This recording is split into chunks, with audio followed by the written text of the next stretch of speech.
Testing, 1, 2, 3. Testing, 1, 2, 3.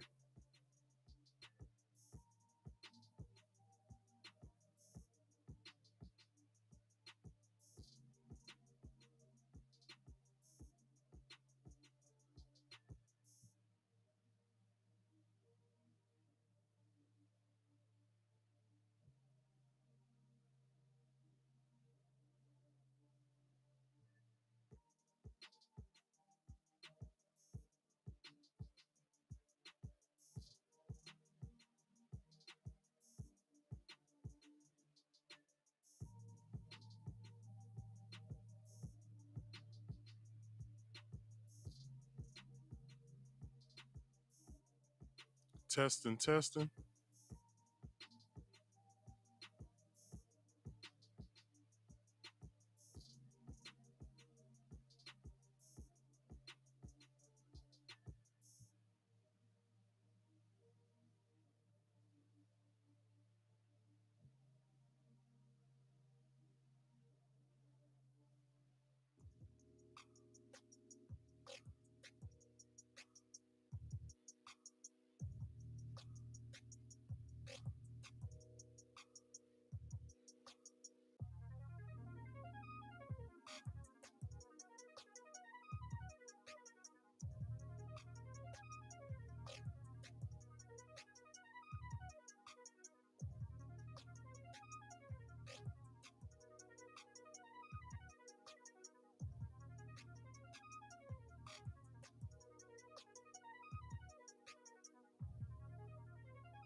I guess nothing wants to work tonight. Hold on.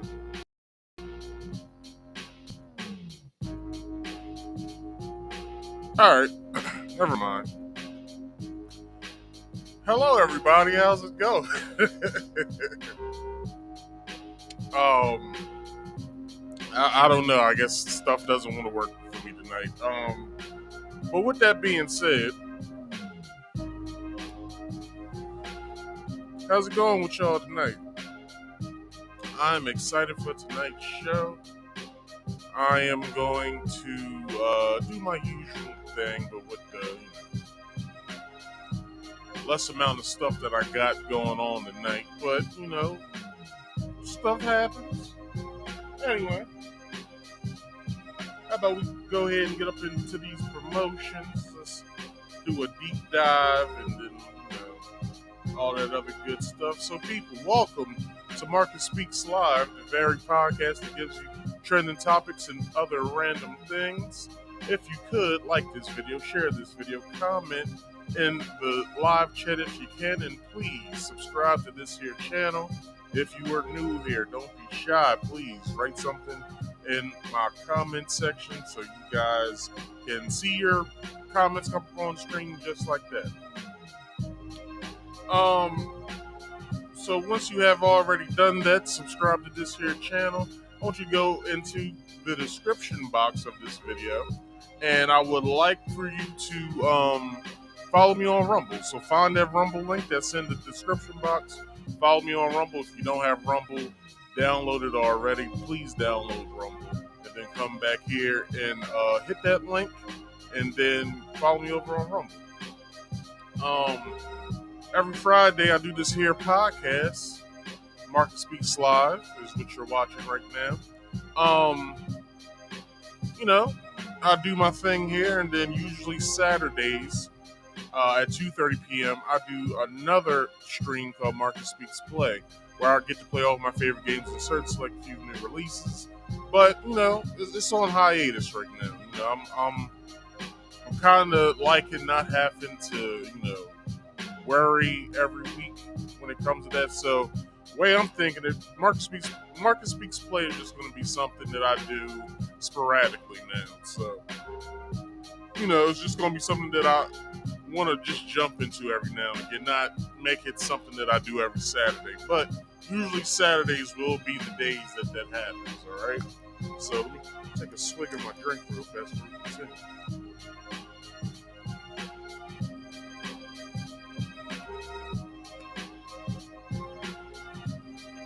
All right.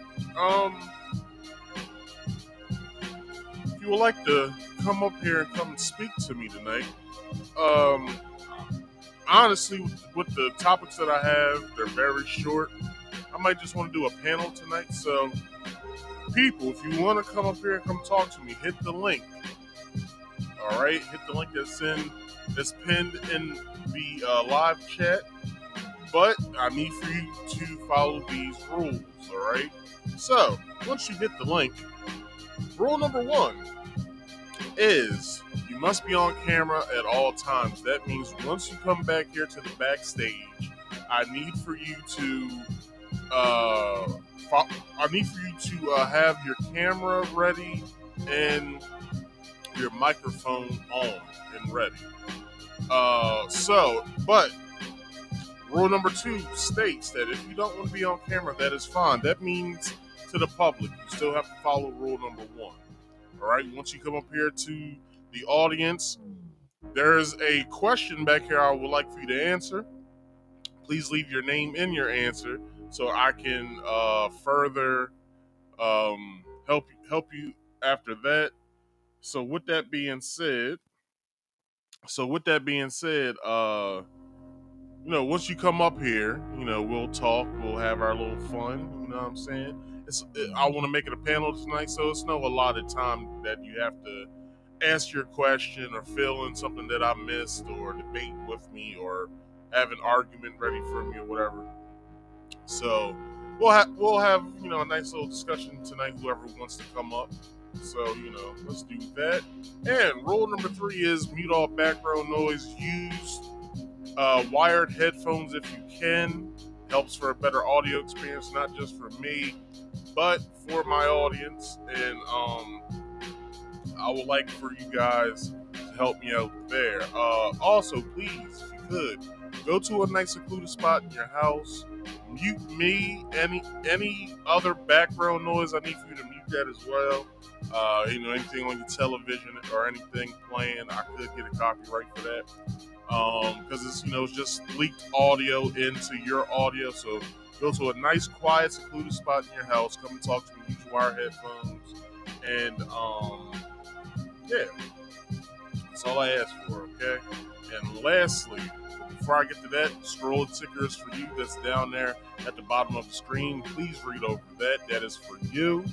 And if you could, once again, I ask, like this video, subscribe if you are new here, hit that bell icon to all so you can get all my notifications once I go live or when I post a video. Comment in the live chat and as well. Share this to your social media, friends and family, and whoever else,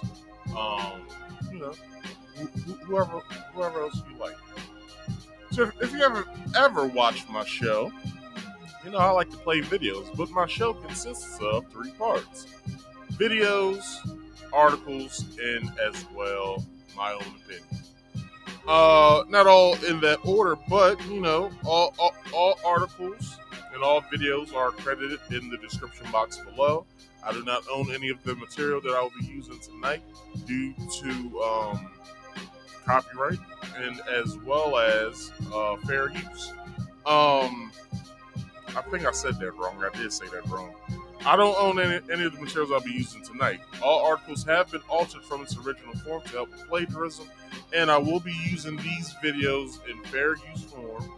So, if you guys don't know what fair use is, well, this is what fair use is. If it doesn't play, I have another way that I can show you guys. I'm pretty sure it won't play, but I knew it wouldn't play. So, this is how we're going to do it. This is exactly what fair use is. Hello everyone, I'm going to talk about fair use. It's the law. Warning. Federal law allows citizens to reproduce, distribute, or exhibit portions of copyright motion pictures, videotapes, or video discs under certain circumstances without authorization of the copyright holder. This is called fair use and is allowed for purposes of criticism, news reporting, teaching, and parody, which doesn't infringe of copyright under 17 USC 107. Alright, so that is fair use, everybody. So, with that being said, let's get to the show. If you guys have ever watched my show, let's turn this, let's turn that off. Let's play some real music. If you guys have ever watched my show, you know that before we hop into today's festivities, you know that I like doing a small. I like doing a small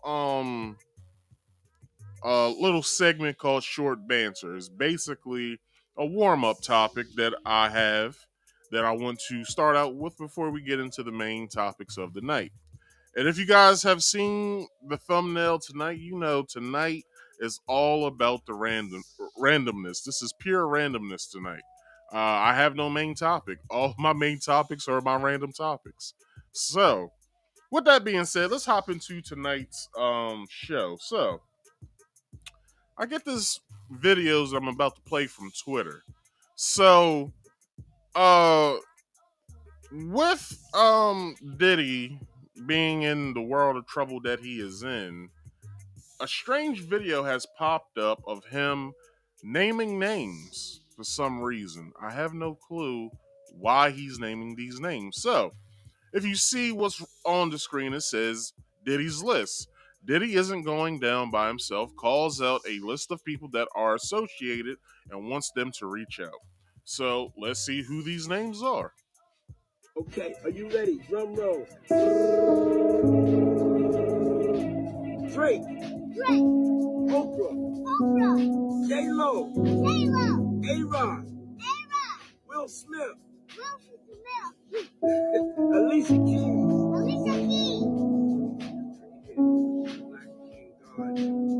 Justin Bieber. Kevin Hart.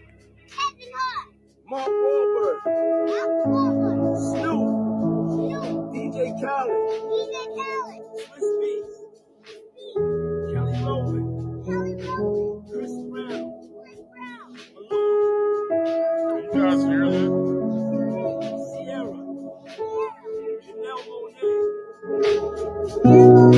Yeah, that's my sis right there. Lizzo. Megan Thee Stallion. K.O. Naomi Campbell. That's your auntie. Yes, Naomi Campbell, your auntie. She's a supermodel. Let's get back to the list. Okay, Jessica Alba.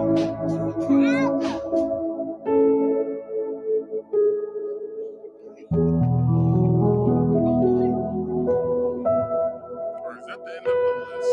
Rita Wilson. Gabrielle Union. Dwayne Wade. Usher. Demi Lovato. Shaq and his whole family. Tracy Ellis Ross. Little Uzi Vert. Sway Lee. Rick Ross. Julian Huff. Diplo. D.U.I. Drea. Burger Boy. The show's third singer. The Coast. Sure. All right, so that's the first list. So let me back out of here, and then let's get to the second part of this. Nicole Scherzinger. Nicole from the Pussycat Dolls. Say Nicole from the Pussycat Dolls. I think he burnt his daughter out from all those names. Let's keep going. That's right. Paris Gold. Cara Delevingne. Wendy Harlow. French Montana. And a bunch of big surprises that I can't tell you. And they're so big, sometimes they get busy and they forget that they committed to answering the phone and it's Easter. So, but tomorrow, on my Uncle Diddy's live, it starts at 3 p.m. East Coast, 3 p.m. and 12 p.m. West Coast. 12 p.m. West Coast. And we can bring the love. You know the love sign? You know the love sign, right? All right. Well, I don't know what to say to that. Honestly, it's it's up in the air. Now the reason why I played that is because a lot of people are saying that those list of names are everybody that could possibly be She joins us. indicated into some stuff.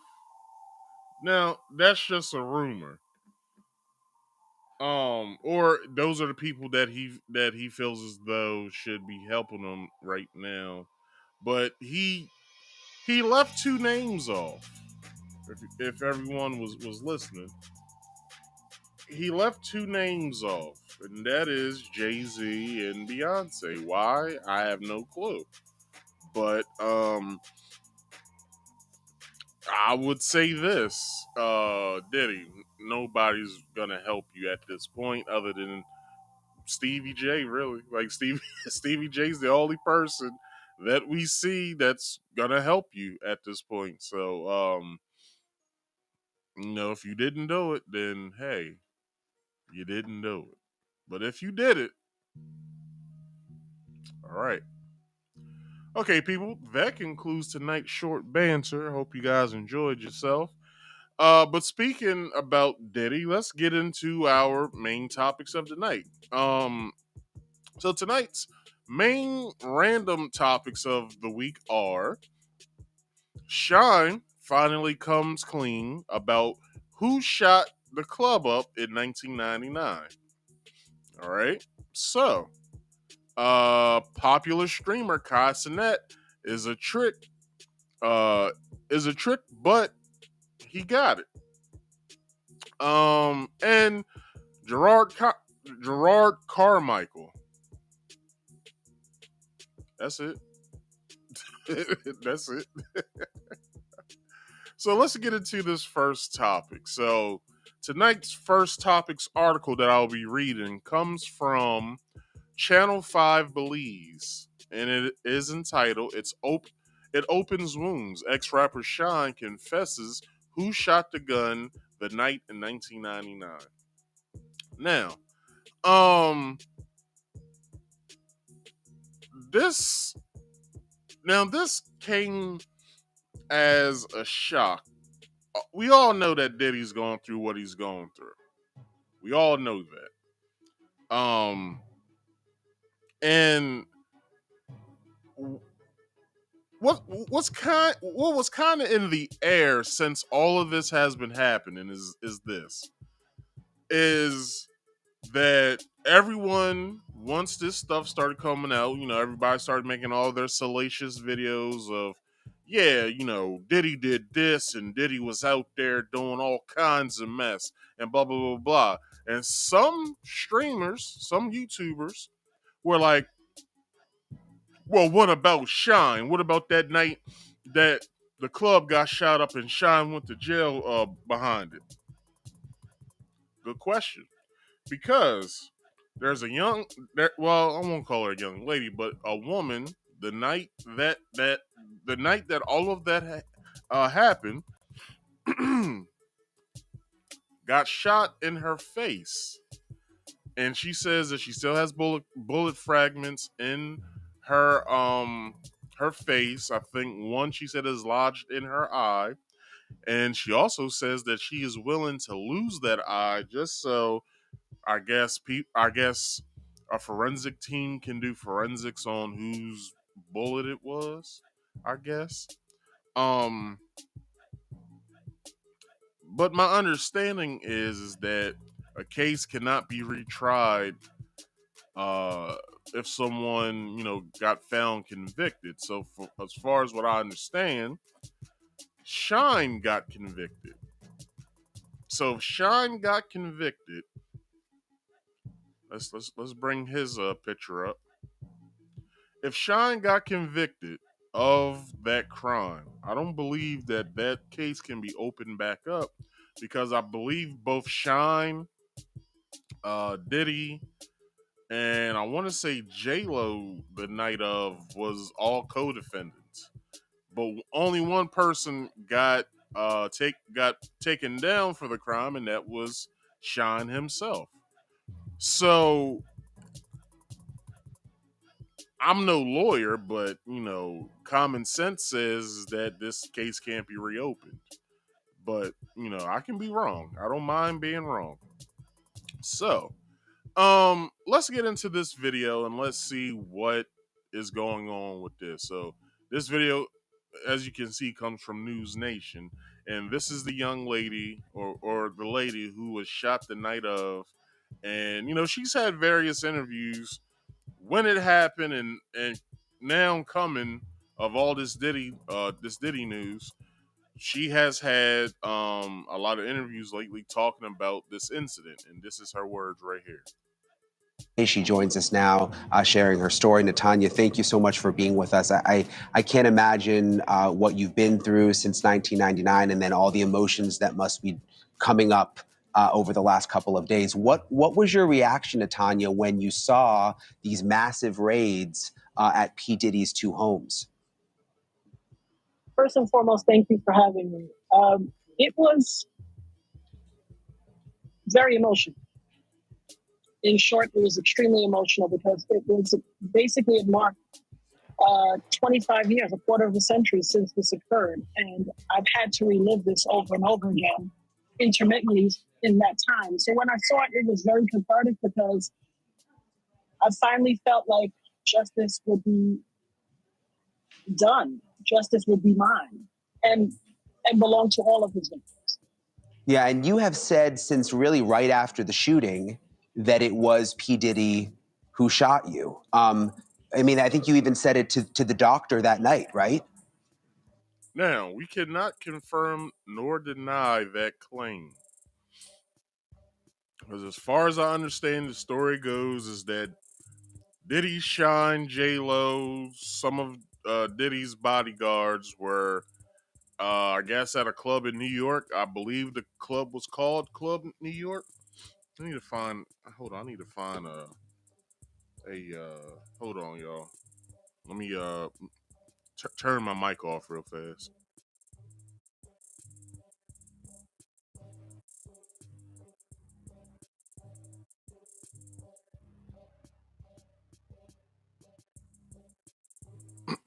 All right, my bad. So I believe the club was called Club New York, and Diddy was there, and he had J Lo on his arm. Shyne came with him, of which Shyne was his new up and coming artist at the time, and I guess as a boss, he thought, hey, let me take you out, because Diddy likes taking niggas out, and he was like, let me take you out on the town, let me show you, people who's feeling your music and all of this stuff, and he he took his people with him, and they was having fun. So story goes that there was, I guess, a local um kingpin in attendance that night. So I'm guessing Diddy was in VIP with his people. The kingpin was probably on an opposite side of the club in VIP as well. Diddy was throwing money up. Dude thought that was a little disrespectful. How you gonna come to this club and this is where I frequently go, and showing out and stuff like that? How's it that like you gotta understand protocol? You know what I'm saying? This is what is being what kind is being said. So story goes that I guess the guy confronts Diddy and is like, yo, I'm saying I don't like that you up in here throwing money. Fuck that bullshit. Y'all need to go. Diddy like, nigga, make me go. And as far as I understand, guns got drawn, shots was shot, motherfuckers flee the club. And I'm guessing one of the bullets from Diddy's side ricocheted off of shit and hit this woman in the nose. That, I guess, is the story of all of this, but I can't confirm that story because I wasn't there. How old was I in 1999? I was 11 years old in 1999. So I can't confirm nor deny that story because I wasn't old enough to be in the club, nor was I old enough to drive to get to the club. So I can only go off of what's being said in blogs and vlogs and her testimony. And that's about it. So let's get back to it. I said it immediately. I literally watched them pull out the guns. I've had a clear point of view. I mean, for God's sake, I got shot in my nose. I was facing them directly. I watched everything occur and have described it, vehemently to all parties involved. I think in our society, we have respectability politics. There are people who want to be adjacent to power or celebrity or money, and there's a hierarchy of respectability. Because his name was more notable, he was believed rather than a victim who gave a first-hand account. By the grace of God, I survived. Yeah, and this was also a different time. I mean, things were very, very different in 1999. I mean, did you sense right from the beginning that no one believed you? Well, I don't think that was on my mind. I think first and foremost, I'm a mother. I'm a mother of 3. At the time, I was a mother of 2. And just surviving and getting home to my children was of the utmost importance to me. Being home. That's important. So, as I mentioned, Diddy has denied being the one who pulled the trigger. But this is interesting, Natanya. Rodney Jones, also known as Little Rod, is now suing Diddy for sexual harassment. That's something that's been in the headlines for the last couple of days. And there's a very interesting quote from his lawsuit that relates back to you that I want to read because it sort of ties all of this together. And it says, Jones claims in the lawsuit, Mr. Combs shared that he was responsible for the shooting in the nightclub in New York City with rapper Shyne. He shared that artist and Mr. Combs' girlfriend at the time, Jennifer Lopez, aka J-Lo, carried the gun into the club for him and passed him the gun after he got into an altercation with another individual. So now you have Little Rod in this new lawsuit saying that Diddy told him that he actually was responsible. I mean, what did you think when you read that? Well, I was incensed for a number of reasons. First and foremost, for the past quarter of a century, he's vehemently denied that he was responsible, even though I knew wholeheartedly, and as so many others who were in the club that night, we all knew he was responsible. A lot of people were afraid for their safety, justifiably so. I mean, the history that has occurred in the last 25 years proves that they were justified in being afraid, but I wasn't afraid. I wasn't afraid because I still bear I have 9 bullet fragments remaining in my face. So when I saw that count 128, that's actually count 128 of the lawsuit. When I saw that on a podcast that was analyzing all of the counts, I knew I had to speak. I had no intention of going viral. I was just getting it out of me. I have a mantra, having my say. There was a time a few years ago where I had a talk radio show called Having My Say. And that's very important to me. I believe everyone is entitled to have their say. Far too often we don't hear people or listen. And so I just wanted to get it out of me because it was like an audible, deep breath that I needed to take. And I made the TikTok video not expecting it to go viral. Went to pick up my daughter, came back home, and she's like, and I literally told her, I'm like, well, you're probably going to see it tomorrow. I made a video on TikTok. Maybe 100 people will see it. By the time we got home, she said, Mommy, it was 70,000 people. And I could not believe it. But it was time. It was time for me to speak. I'd stayed quiet for 25 years. It was my time to speak. Yeah. All right. So, I had a point waiting, but she's so damn long-winded. I kind of forgot it. So, I don't know what podcast she was talking about, but there's several people who cover this stuff. I don't know if it was Cheryl's World or if it was, I forgot that white chick's name that started campaigning for Britney Spears to get off of her conservatorship. I don't know if it was her or if it was somebody else. I'm not sure. Because, YouTube gets what, like 300,000 videos a minute or whatever. So it's hard to sift through typing in a name and then watching everybody's stuff because everybody isn't credible or whatever. Some people aren't notable like myself, but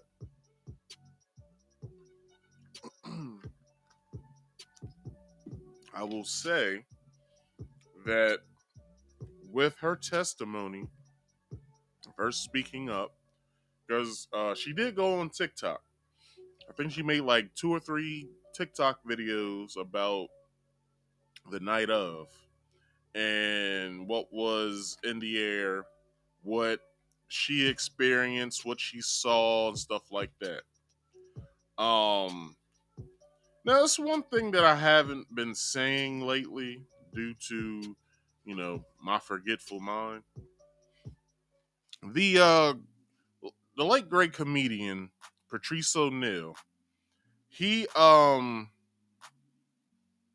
he used to say this when it came to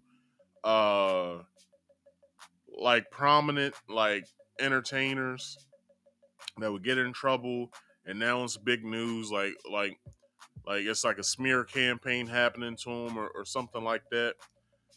He said that and this was like around the time when Mel Gibson was in trouble.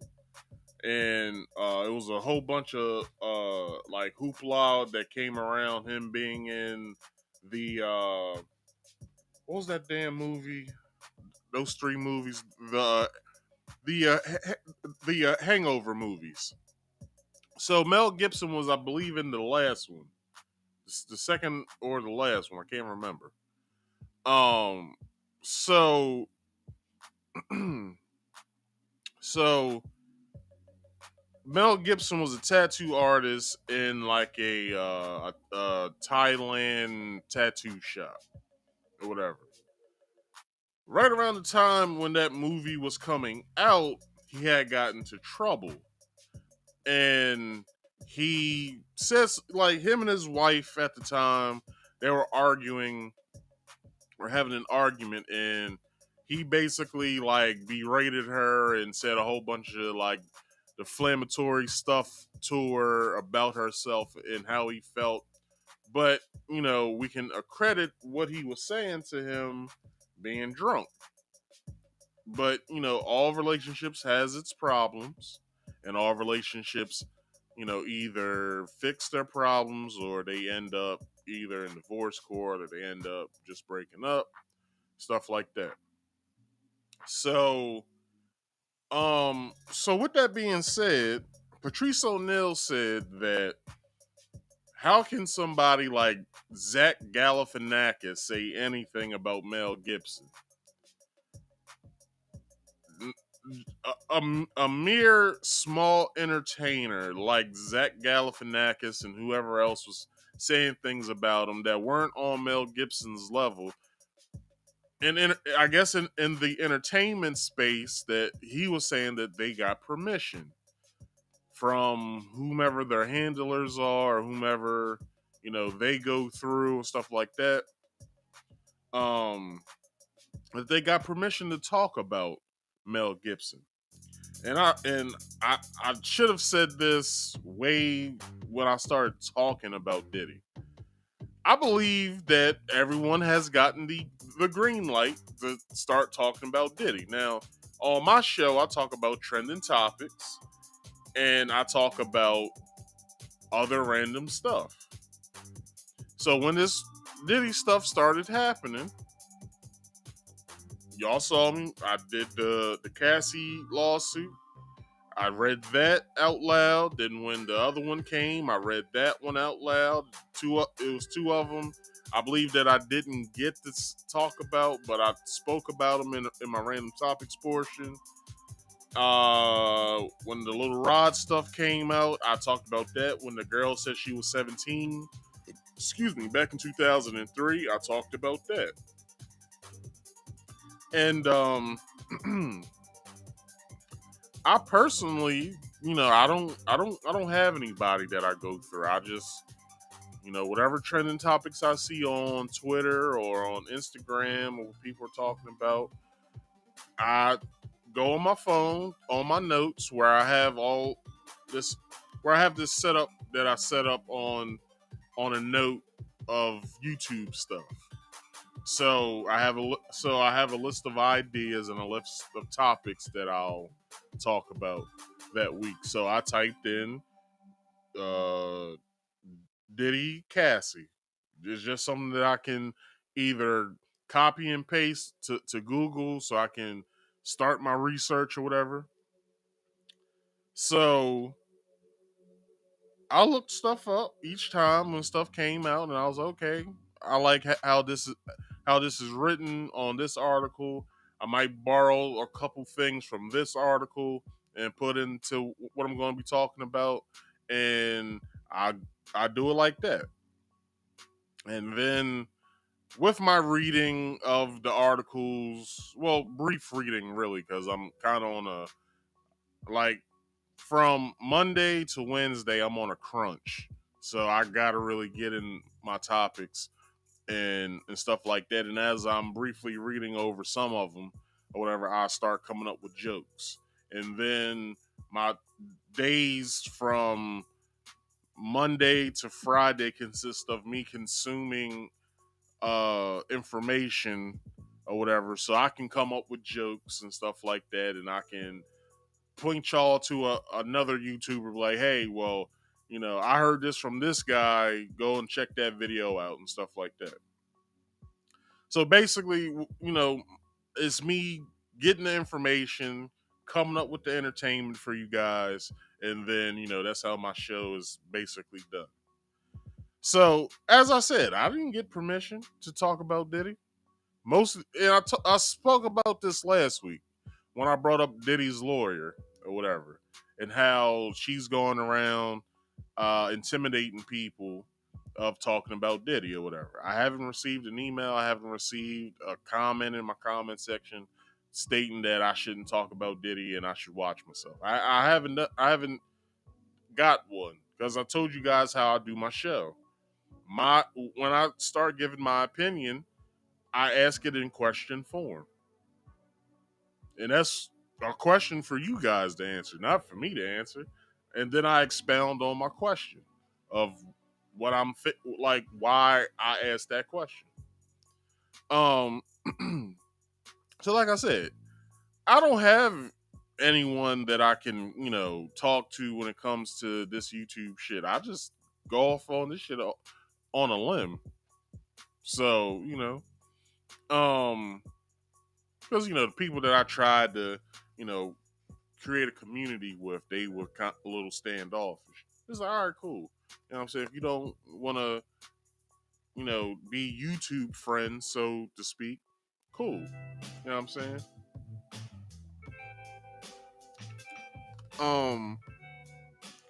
But enough about me. More on this Diddy shit. But yeah, because y'all gotta remember, and I brought this up. This Diddy stuff was everywhere. Once when the raid started happening, and I saw that it was on CNN, Fox News, CNBC, it was on BET News, it was on MTV News, it was on local news.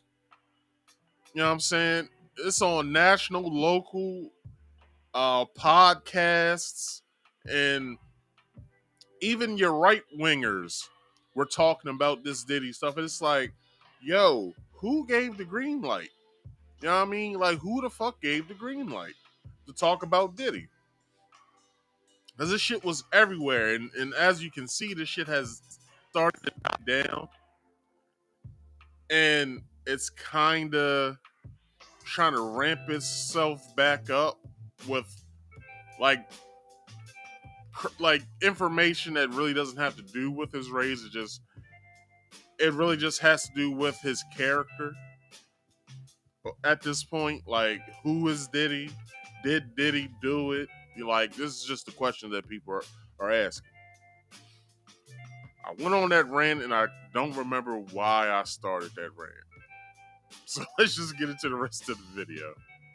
We don't know yet what's going to happen with the P. Diddy situation. Obviously, again, he hasn't been arrested. There's clearly a very big federal investigation happening now. But I'm thinking back to other cases, R. Kelly, Jeffrey Epstein. When they started to dig, all sorts of stuff came to the surface. They reopened old investigations. Would you like to see the investigation involving you getting shot at that club be reopened? Absolutely, absolutely. The irony is, there was a grand jury. We all had to go and speak at the grand jury. J-Lo testified at the grand jury, as did many other people. It needs to be reopened, because if that is in fact the case, she carried the gun in and she lied to the grand jury. It needs Okay. So that is the rumor. That is the rumor that Diddy has done this for years now, for decades. That his girlfriends carry his firearms in their purses. Due to the information we got from the Cassie lawsuit, and we don't know if Carisha carried any firearms. We don't know if Kim Porter carried any firearms. We don't know if I forgot what his first baby mama's name is. We don't know if she carried any firearms for him. So we could only take that portion of Cassie saying that, when they were in LA, one of his guys saw Suge at some restaurant. He called Diddy, was like, yo, Suge's at this restaurant, come down or whatever. And, you know, Diddy starts unloading his arsenal or whatever, you know, giving everybody a gun and then passing Cassie a gun like, hey, carry this in your purse for me, please. Like, we don't know when it comes to that part of that lawsuit if that's true or not. Although her lawyer wasn't Tyrone Blackburn, it was somebody else, but we don't know if that part of him doing that is true. We can only take that with a grain of salt. So, by her saying that it's a possibility that J-Lo carried the firearm into the nightclub for Diddy, well, you got to remember what happened to Diddy. And I'm not sympathizing with Diddy because I still believe Diddy should be taken off the streets because he's a menace. Because we saw how he trolled that boxer and he knew that the boxer couldn't do anything because he would lose his fighting license. So, or was he an actor? I don't know if dude was a boxer or an actor. I don't know. But either way, it would look bad if he got into a tussle with Diddy outside of a nightclub. But we saw his antics, how he is. We've heard what he's done over the years. Hell, Freddie P has even came out from making the band. Freddie P has came out and said that Diddy threatened him and said that, you know what I'm saying, I'll buy up every house on your block and cut out every light, and whoever comes out the house, I'm gonna shoot him. Like, this is Freddie P's word saying this. Is it true or not? We don't know. We don't know. But what I will say is this. If it is true, then if it's true, holy shit. Let's get back into the video. To be reopened. My shooting, ironically, the night I went into the club, I had a comb in my pocketbook called a rat tail comb. People in the beauty industry or people that use that type of comb would be all too familiar. It's just a comb. It can't do anything to harm anyone. And I had the very security officer who lied during the trial, Sharice, I forget her last name, but she literally took it from me and kind of pushed me like, you can't take this in. This is a weapon to let other people in with guns. If someone had combed me 24 years ago, I'd be fine. You wouldn't even know my name. But having been shot by someone that was allowed to come into the gun when I couldn't bring in a comb, I would absolutely unequivocally like the case reopened. It needs to be reopened. And the saddest part for me is, had people taken what I said more seriously and listened more intently, 24 years worth of people probably would not have had to suffer. Yeah, and I ask you this respectfully, just because I think people at home might be wondering, and I've never been shot. I can't imagine what that's like. But, you know, in the chaos of that moment, I'm pretty sure it hurts. and it's a club and there's people all around. Ask 50 Cent. Like, how can you be sure that it was actually P. Diddy? Because I was standing by the front door. I watched the entire thing out. I had no reason to believe that it would escalate to a shooting. It was just male machismo and bravado at first. A lot of pushing and shoving, raised voices, hands. But then I saw them reach in their waist and draw from their hip. And I instantly turned to my friends and told them, be careful, watch out. And when I turned back, I know, and I've said over and over, I've heard the voice of God said, you are about to be hit. Calm down. And as I said no, I looked straight forward ahead and I watched the muzzle flash from both of their guns and I felt the impact to my face instantly. Well, that's just being newsy. That's just being newsy. Like, you saw the gun get drawn and you being newsy at that point. Like, come on now. Oh shit, it's a gun. Girl, run. Like, that's just being newsy.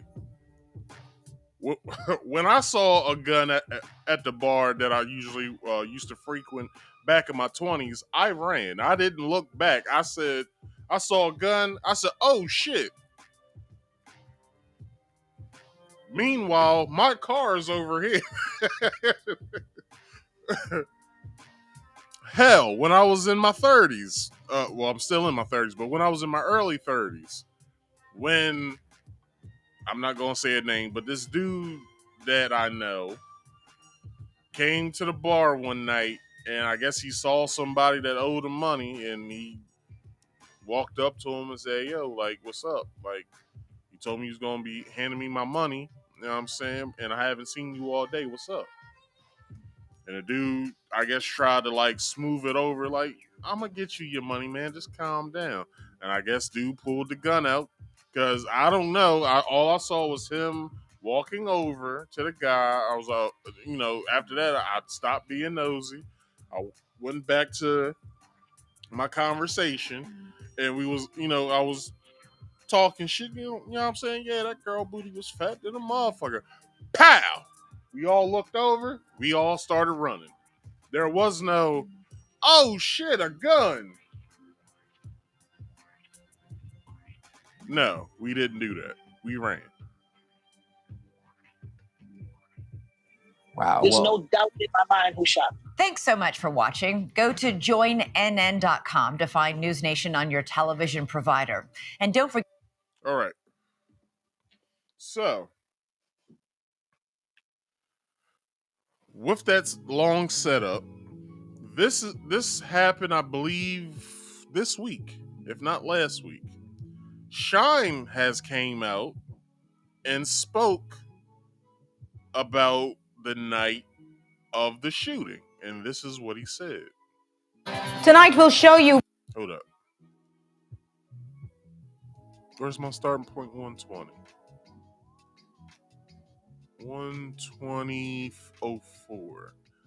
Tonight, we're revisiting that global exclusive that UDP leader Shyne Barrow gave the Belizean press yesterday when he spoke about the mounting allegations against his one-time mentor, Sean P. Diddy Combs.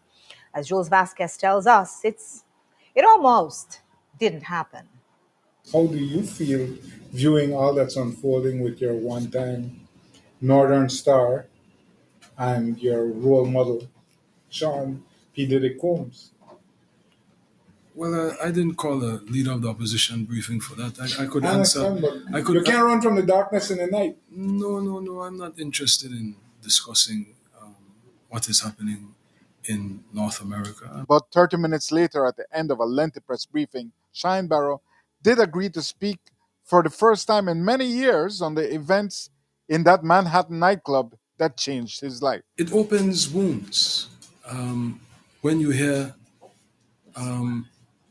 the victim saying that it was Diddy that shot her. That is what is the most remarkable. And that is what stands out to me the most because, I've done my best to put it behind me and to move forward.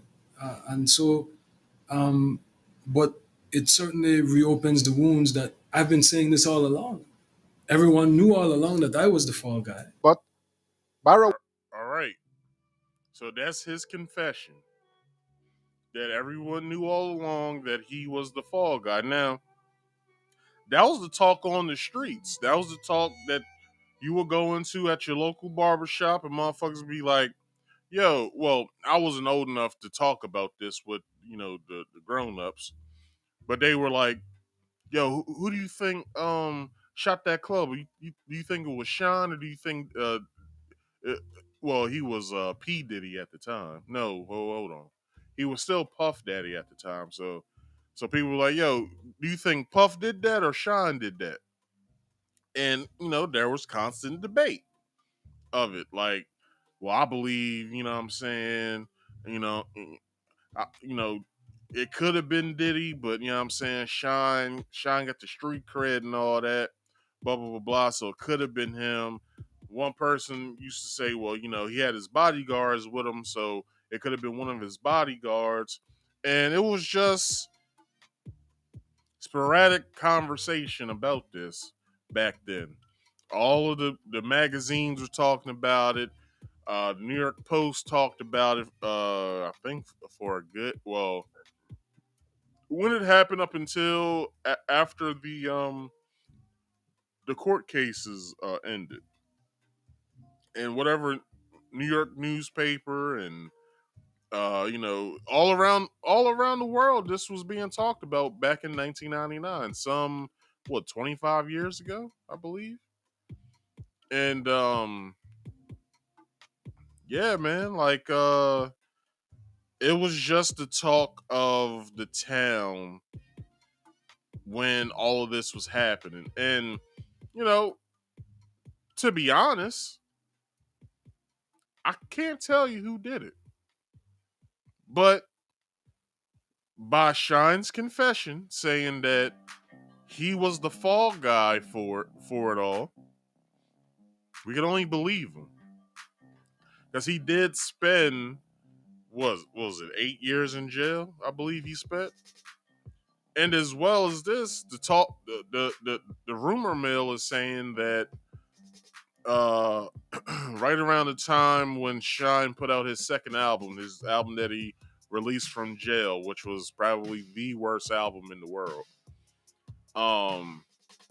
Because like his verses were kind of off from like the beat was in one place and then his vocals were somewhere else. And it was like it sounded like somebody made that shit. It sounded like somebody made that shit in their homemade studio in their basement.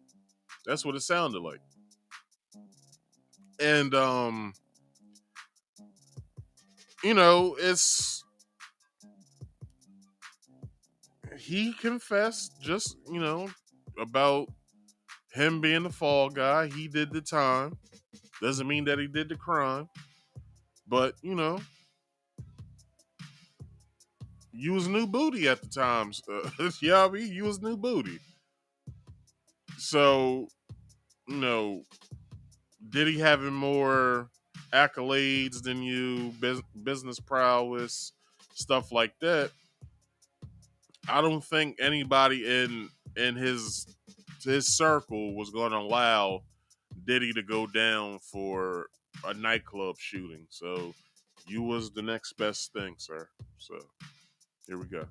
Would go no further than that and refused to join the chorus of accusers. I'm not going back on that. I'm not about to point the finger. No, I'm not going to get into that. Well, others are doing it, sir. I'm just saying that I maintained my innocence all this time. I said I was defending myself.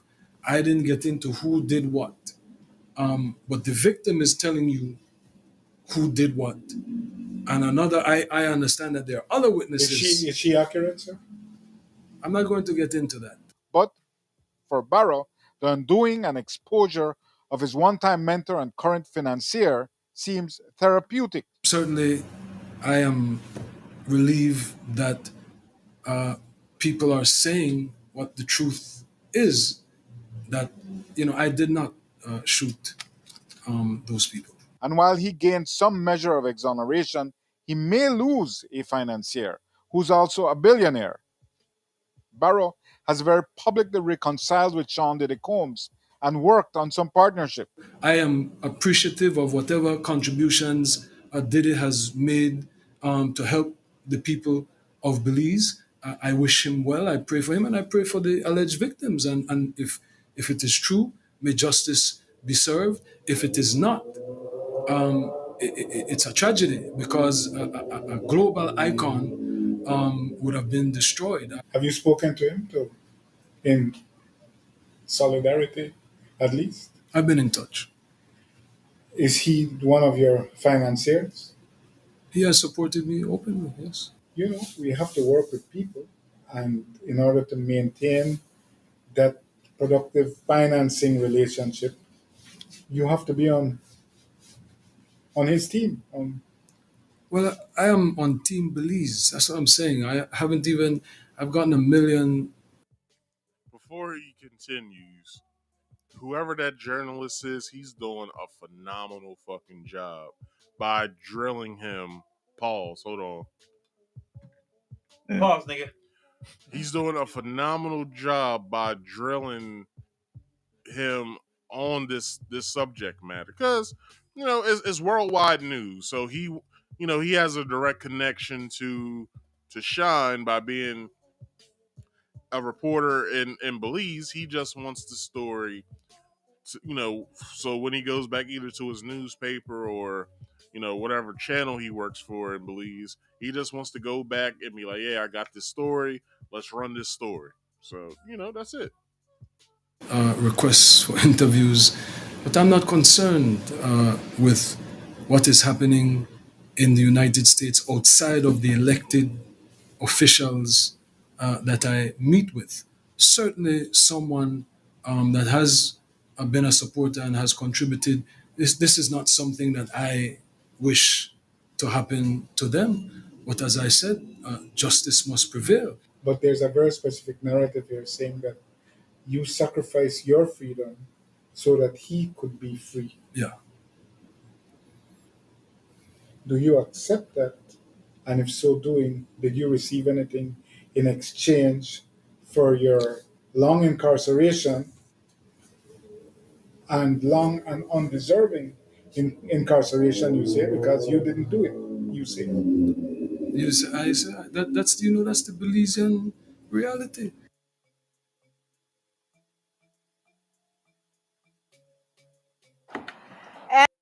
All right, so that was Shine's story. So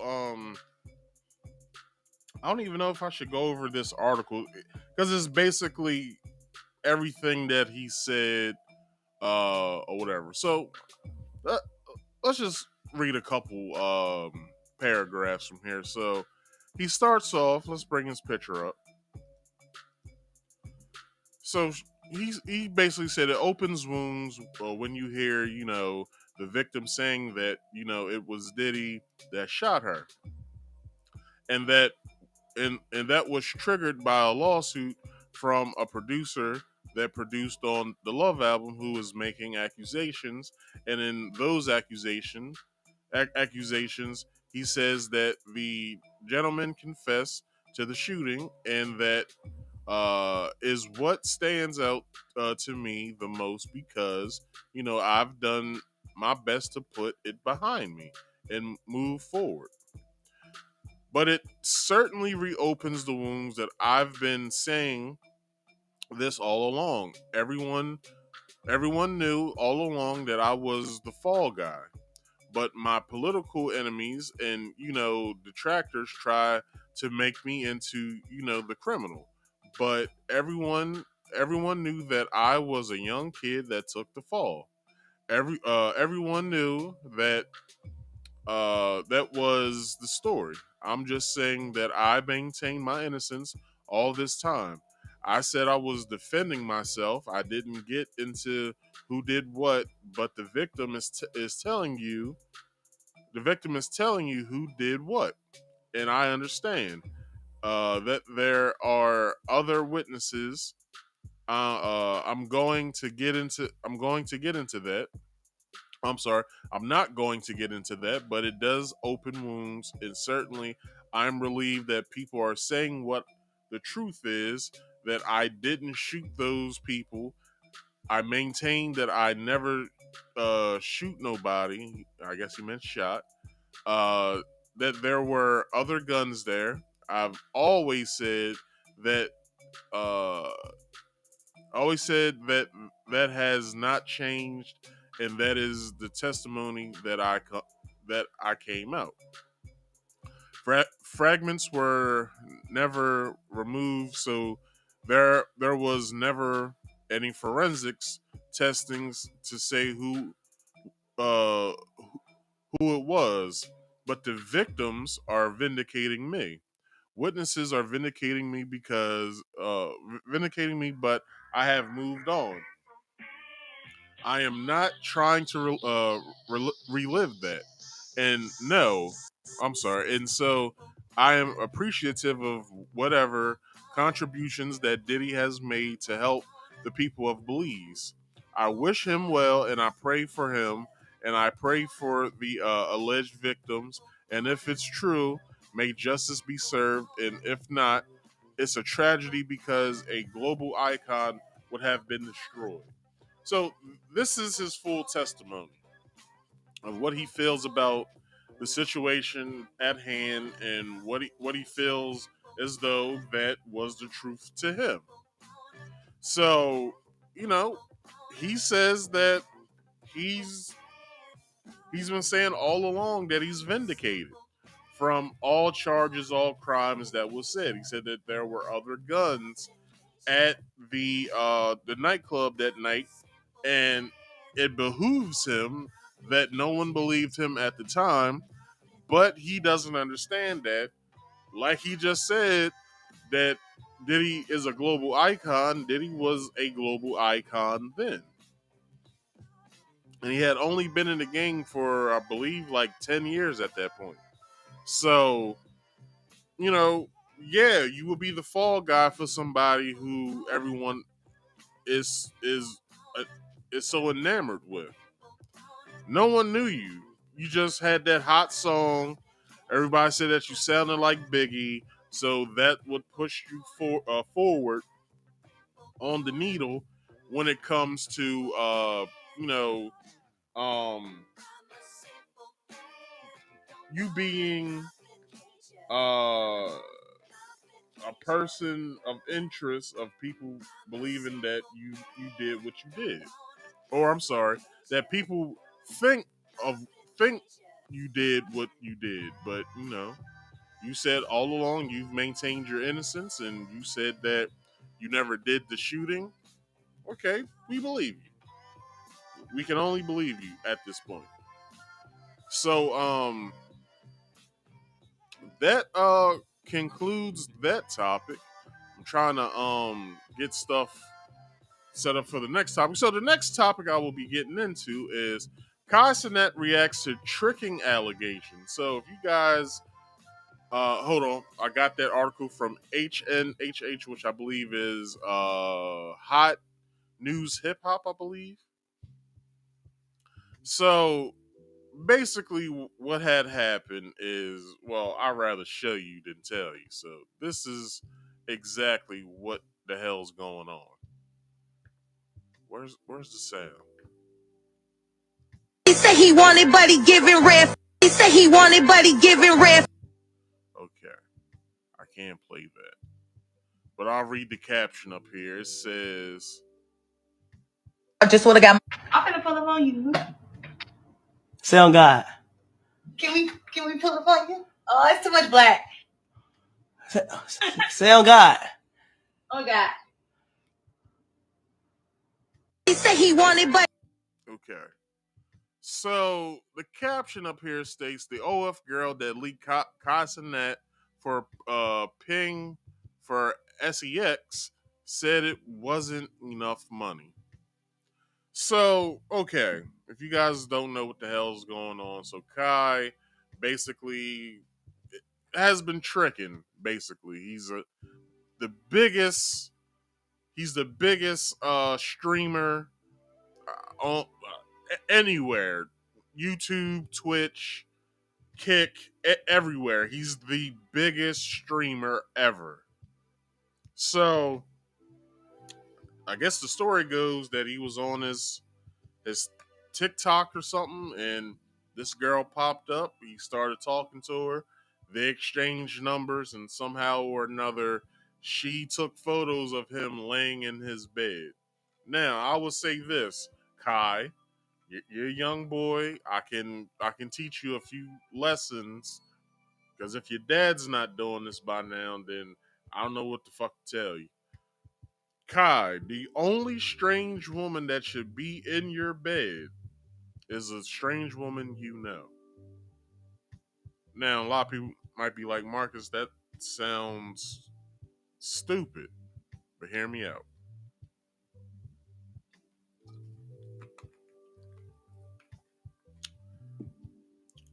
If you go to a bar and, every man goes out, and the one thing on their mind is, I want to get some pussy tonight.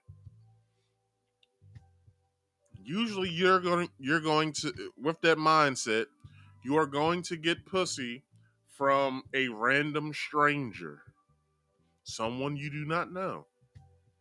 So, what you do while you're spitting that game, you try to get to know this person as well as possible before you even think about putting her in your bed. And she shouldn't stay in your bed, because after the deed is done, it's time for her to leave. I would let you guys know this now. I have never, I have never allowed a strange woman to stay the night in my house, especially when I was his age. Because, I had older cousins and older friends that was 8, 9, 10, 11, 12 years older than me that I was hanging out with, that would basically let me know, yo, if you take this girl home, don't let her stay, because she gonna think y'all go together. And I would take that information in, and I'd be like, all right, cool, shorty gotta leave.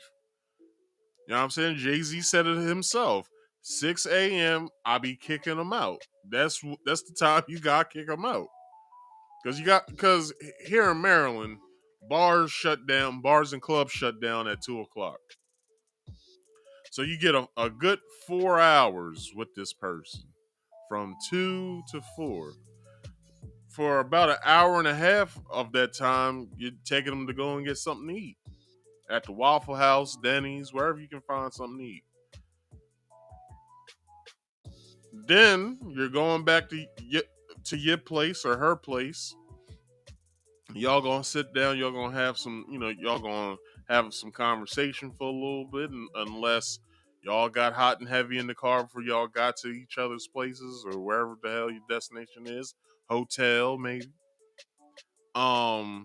Usually a conversation is ensued for some time, and then after that, y'all get down with the get down, and then usually, you know, you're drunk, so you may not bust a nut, so you probably gonna be fucking this chick for at least a good hour and a half. You know what I mean? Like, you know what I'm saying? You ain't gonna bust a nut depending on what you was drinking that night. I drink Henny, so you know what I mean? I've had many a nights where I was just fucking all night. I'm fucking. I had one girl tell me, look, I know you're not gonna come, so you just might as well go ahead and get off me. I was like, all right, shorty, I understand. And I got off. Of her. I was like, all right. I started getting my shit together. I started, you know what I'm saying, trying to sober up a little bit so I can make that ride home. Or, most cases it was me taking the chick home. And she like, well, why can't I stay tonight? Nah, shorty, you cannot stay tonight. Kyle, you got to be firm with these females. Now, how she took pictures of you also behooves me. How in the hell did she get footage of you in your bed sleeping like a 3-year-old? Now let's go back to that. Hold on. How did she get this picture of you?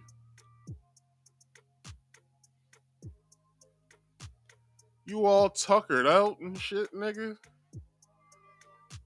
She must have been throwing it on you, cuz, for you to be sitting here like a fucking 3-year-old resting yourself on her titty. Nigga, what is you doing? What is you doing? All right, let's get into this article. So, the big streamer Cenat is easily one of the biggest content creators in the entire world. Overall, he has found himself at the top of Twitch, and he won't be coming down anytime soon. However, when you are a big content creator like him, there will certainly be controversies. He's already had one. He's already had one in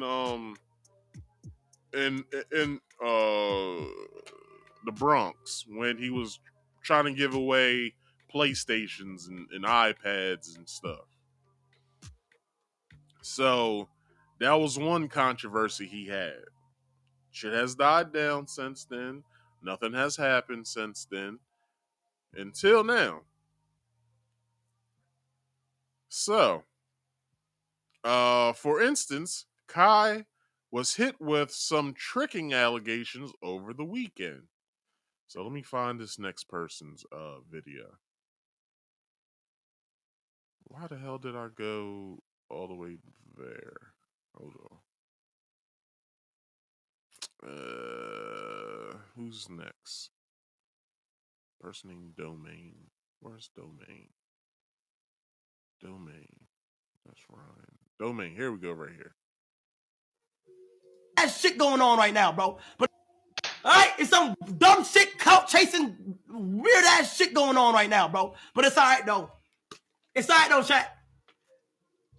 I'll see you in court. Now, this is where things get a little weird. Now the question is, did Cenat pay for pussy?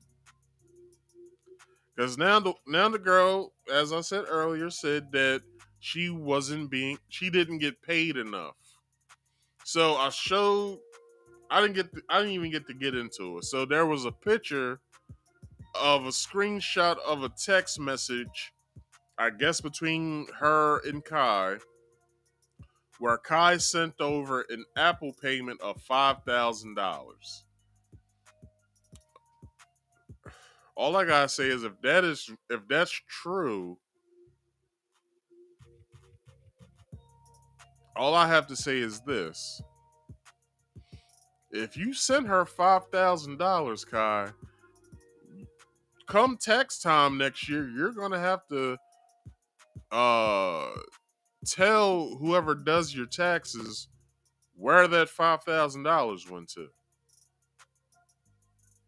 If it's true, I'm only saying if it's true. I'm not saying that he did pay her $5,000. I'm saying if it's true that he paid her $5,000, come tax time next year, they're gonna have to know where that $5,000 went. And if you was paying for pussy, that enters the realms of prostitution. And if you paid for said sex work, that becomes a felony. like, come on now. Like, I know he's young, he's a big streamer, but he got to be smart about this. He got to be smart with the people that he's around.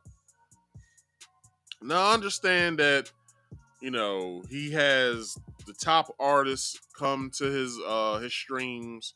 He's had Nicki on there. He's had what's the dude's name? He had Offset on there. He's had Tyler recently. He's had Nicki Minaj, if I didn't say Nicki's name. Who else? He had Ice Spice on his show around the time when she started getting hot. So he's able, like, his reach is able to bring these people to him or whatever. And his popularity and stuff like that. But Kai, brother to brother, nigga, if you paying for pussy, listen to me. If you paying for pussy at this stage of your life of you having big fame like this, nigga, you a trick. Cause if you can't talk the draws off these females with the money you got, the male species is lost. Because we're talking a millionaire. Kai, I believe Kai's a millionaire. Just off of streams. And I say this to any millionaire, billionaire. If y'all are out here paying for pussy and y'all ain't got a mouthpiece on y'all let y'all money speak for y'all, male species is lost.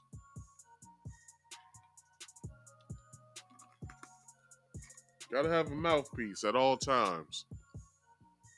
Talk yourself into some pussy, talk yourself out of some pussy. Talk yourself into trouble, talk yourself out of trouble. That's what your mouthpiece is there for. Now I can talk myself in and out of pussy at the same time. And then talk myself back into it. That's how good I am. And I'm not bragging. That's just who the fuck I am.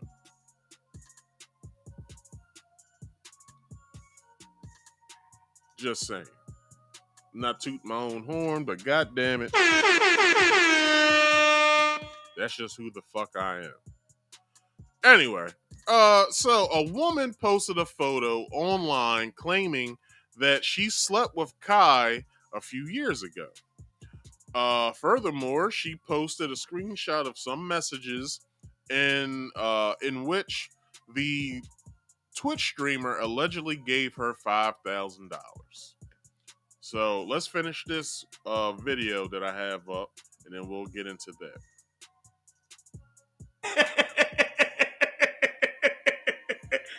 Got you.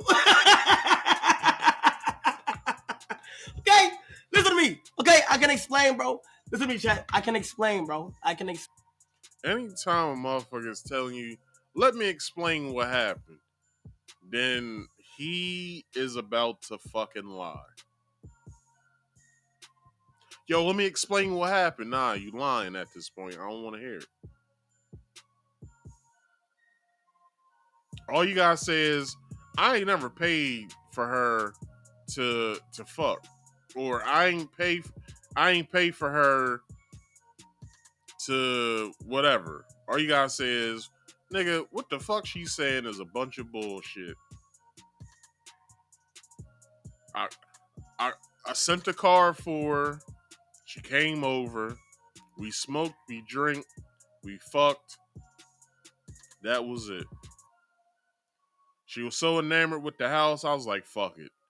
I'll let her stay tonight. I'll just fuck again when we wake up. And then I'll send her on her way. But you talking about, yo, let me explain what happened. You ain't gotta explain.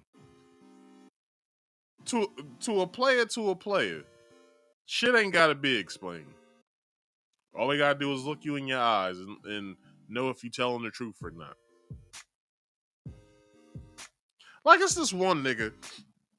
I know. When we was in school, I was dating this girl, and we broke up. And he's a young nigga. He's younger than me. So he walked up to me. He was like, hey, I just wanted to walk, which was very commendable. He had a good spirit to himself for doing this. A lot of manhood that was coming from him at the time.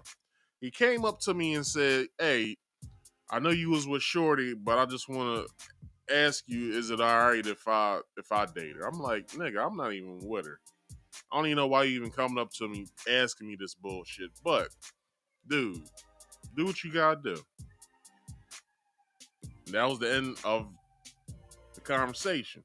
But over the years, this nigga feels himself a lot. He be like, I don't date females that live in my town. I date females that either are from Delaware, or maybe they moved to my town but they're not from here. These are the type of females that I date. I don't date women that I know. I like to get to know people that I don't know to date. So,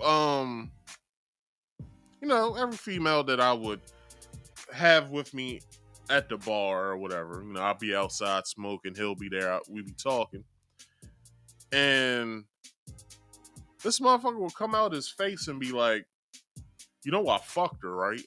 I'll be looked at, and I'll be like, why the fuck do I care? He's like, I'm just letting you know I fucked her. I'm like, I'm fucking her now. Like what is you talking about? You talking past tense. Like, I'm fucking her now, present tense. And I'm pretty sure you don't even know her. I said, matter of fact, I was smoking cigarettes at the time. I was like, when I finish my cigarette, walk inside with me and be like, hey, what's going on? Like, I was like, let's see if you really know this chick. He be like, nah, yo, you bullshit. I'm like, nah, if you know her, you fucked her. Say hi, nigga. Like, what the fuck wrong with you? You scared? You scared of some pussy? That you already had, nigga? Come on. I'll put my cigarette out, like, come on. I said, I'll buy you a drink. Come on. He would never come. I'm like, you ain't gotta lie about who you with, dog. Or who you was with. You ain't gotta lie about it. Because that's lying on your dick. And we all know once you lie on your dick, it's all downhill from there. So. Explain, all right, chat. Some weird shit going on right now. Some weird clout chasing shit going on right now, bro. And you know what's so crazy? Do you know that shit was in the beginning of 2023? All the shit that y'all see right now is 2023 shit, bro. You feel me? No, I don't. So why would she be coming out about it now if it happened way back in 2003? Pretty sure her OF streams hasn't took a dive. I'm pretty sure her Fashion Nova or whatever the other shit that these women be wearing, I'm pretty sure those campaigns haven't wavered because she's wearing those clothes when she's doing her OF streams or taking pictures for her OF or Instagram or whatever. So she has to be making money somewhere. It's just that she's a whore. You know what I mean? So she's going to trick. So if a whore is a whore going to do what whores do. And that's whore.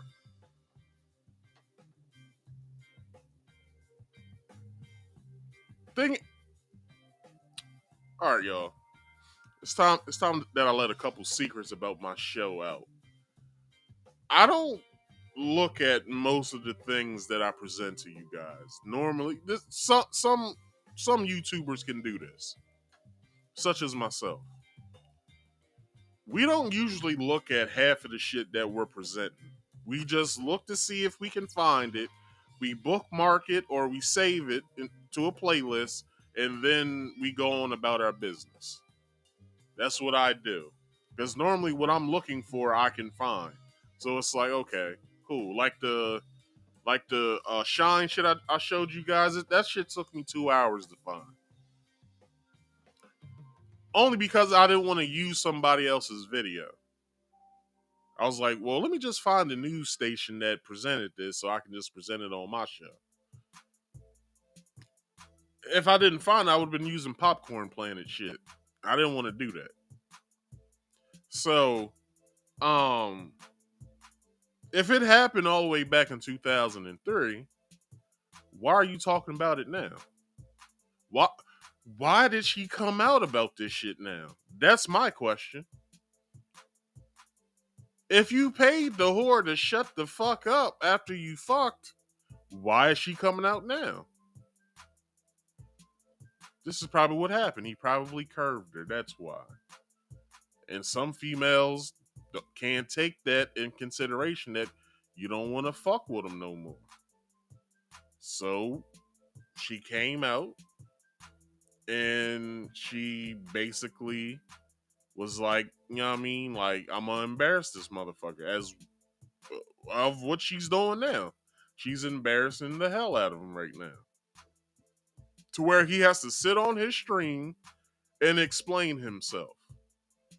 If any accusation came out, if I was Kai and any accusation came out about some chick talking about, yeah, he paid for my pussy, but he ain't pay enough for it or whatever, I will come on this stream and I'll be like, everything that you've heard that this female said isn't true. I didn't give her I didn't give her any money because I don't pay for pussy. Normally, I usually say on this show, pussy's like a bowl of M&Ms in your house. You can reach your hand in it at any time that you want, and that will be it. Then I will go on and say, all right, tonight's show's going to be about, and that's it. Like, there is no explanation behind that. It's either you pay for pussy or you don't, of which Kai pays for pussy. So, here we go. Like, god damn, bruh. But yeah, we're not gonna talk about it no more. Let's not talk about it. Cleanse flowers, rainbows, ice mice. Come on. All right, it's some dumb shit clout chasing. All right, I got another one. Where's Kira at? Slate. Is this Kira? This is Kira. The red in my phone on red or whatever she want. Okay, nothing there. She saved as Layla Red in my phone. On God, you're saved as Layla Red in my phone. The crazy thing is, he's standing straight up. Like, that's how short he is. This nigga's standing straight up. Kiara Rush, I'm on you now. Kiara Rush, we call you KR now. All right, go to November. Stop. Flyer artist, hairstylist, You see facial Layla lady, Red, she's flyer right here. artist. She's Layla right fucking Red, $50 for your fucking dumbass Uber, bitch. $50 for her. That's probably was $50 to get her over there, and then you paid her the $5,000. Come on, dude. Like, if these are his okay, those look like Apple payment transactions. So you got to explain that to the IRS next year. Well, that would be this year. Then you would have had to explain that $5,000. Crazy thing is, it came out right around the time when tax season is ending. Ain't that crazy? Mother. Damn, son, where'd you find this? This shit came out right around when tax season was ending. She did this. Now, this happened in 2003, early 2003, he said. This happened in 2003. And she's coming out about this during tax time of this year in 2004. You had to have done it, son. You had to have done it. There's no other reasonable explanation for this. There's no other reasonable explanation for this. If she's lying, then why was she... And if it happened early of last year, why is she coming out about it now this year? It makes no sense. It makes entirely no sense at this point. Bitch! I got you a fucking Uber, bitch! Damn, I thought he was standing straight up. God damn. $50, bitch! Fuck what you talking about, nigga? Stop talking about... Yo, word of my mother, let me tell you niggas something, bro. Stop speaking on me, bro. Whatever she want. Okay? Nothing. Okay. All right. So, Cenat saw these allegations and was very quick to respond. He hopped on his stream and attempted to dismantle some of the claims. He revealed his Apple Pay history and was able to prove that he never sent the woman $5,000. While she had proof of a $5K payment, it was allegedly from someone else. Either way, there remains a bit of confusion as to what happened. Exactly. As I've been saying, someone's lying here. It's either Kai or it's either Layla. We don't know. All right. So if you guys don't know what Layla looked like, let me bring her on the screen. This is Layla right here. This is Miss Layla Red. She got a fat butt too, of which I believe it's fake. I believe it's fake. I believe her whole body's fake. I believe. Anyway, she's still cute. Either or, whore or not. Whores can be cute too. Let's see. Someone confusion. What happened? However, Kai did admit to meeting the woman. After all, she does have pictures of him in bed, which makes the side of things hard to deny. Meanwhile, Cenat took things further by purchasing a domain with the woman's name. All right, this comes from Ryan. Where's Ryan at? Okay, here's Ryan. And you took a picture of me without my consent, naked. So? Revenge porn. Billing me for a photo, for money. Never said and you took a picture of me without my consent, naked. So? Revenge porn. I ain't posted. That's revenge porn. But you're threatening it. You're threatening to. One more time. You're threatening to, though. One more time. But you're threatening to. One more time. I know, but it's still a crime. It's still a crime. I'm not messed up, though. That's what I'm saying. I'm not messed up. It's still a crime, though. I don't post it. Call the police. The thousands of people I can send it to will post it. I know, but you'll get in trouble for that. How? It's coming from you. You're the source. How would I get in trouble? You've text messages. You've admitted. No, wait a minute. He recorded this. Now, did he record a conversation over the phone, or is she at his house? Now, this is where shit starts getting a little spooky. Hold on.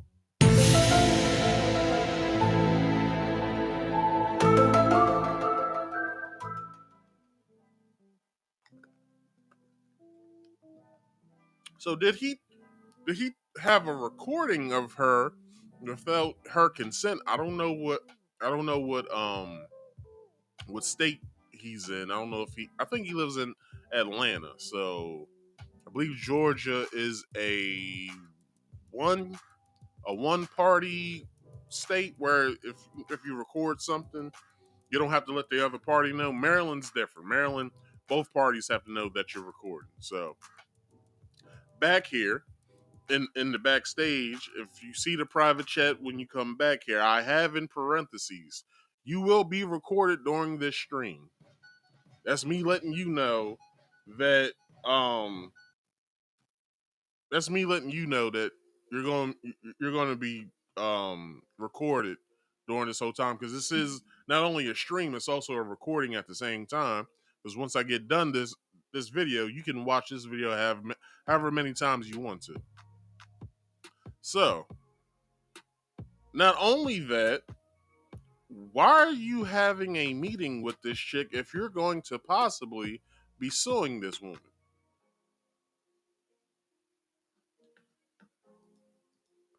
So, was she coming over for another nightcap, or what's going on? I need to know this information now, because now shit's starting to look a little crazy.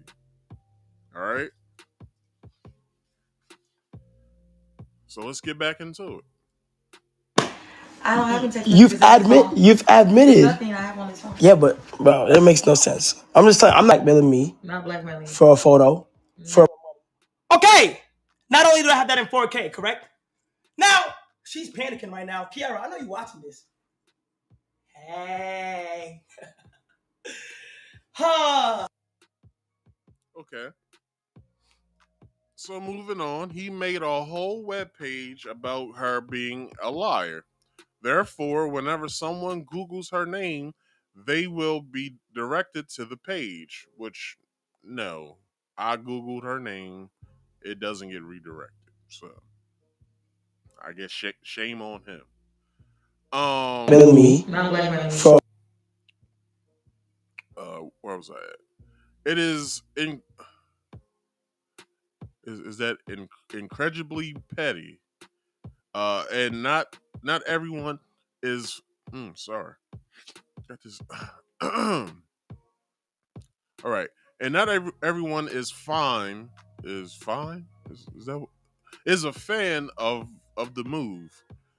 That said, Cenat is just trying to entertain his audience, and it seems like his attempts are working right now. Let me know what you think. This is the article saying this. Let me know what you think of the situation involving Kai Cenat in the comments down below. Do you feel as though the streamer was doing too much here? Yes, he was. Is he going too far by trying to embarrass the woman in question? Yes, he's doing too much, way too much. He's doing so much to where not only is he making her look stupid, he's making himself look like a jackass. So, Kai, if I was you, unless you want that counter lawsuit, I would chill the fuck out. Hold on.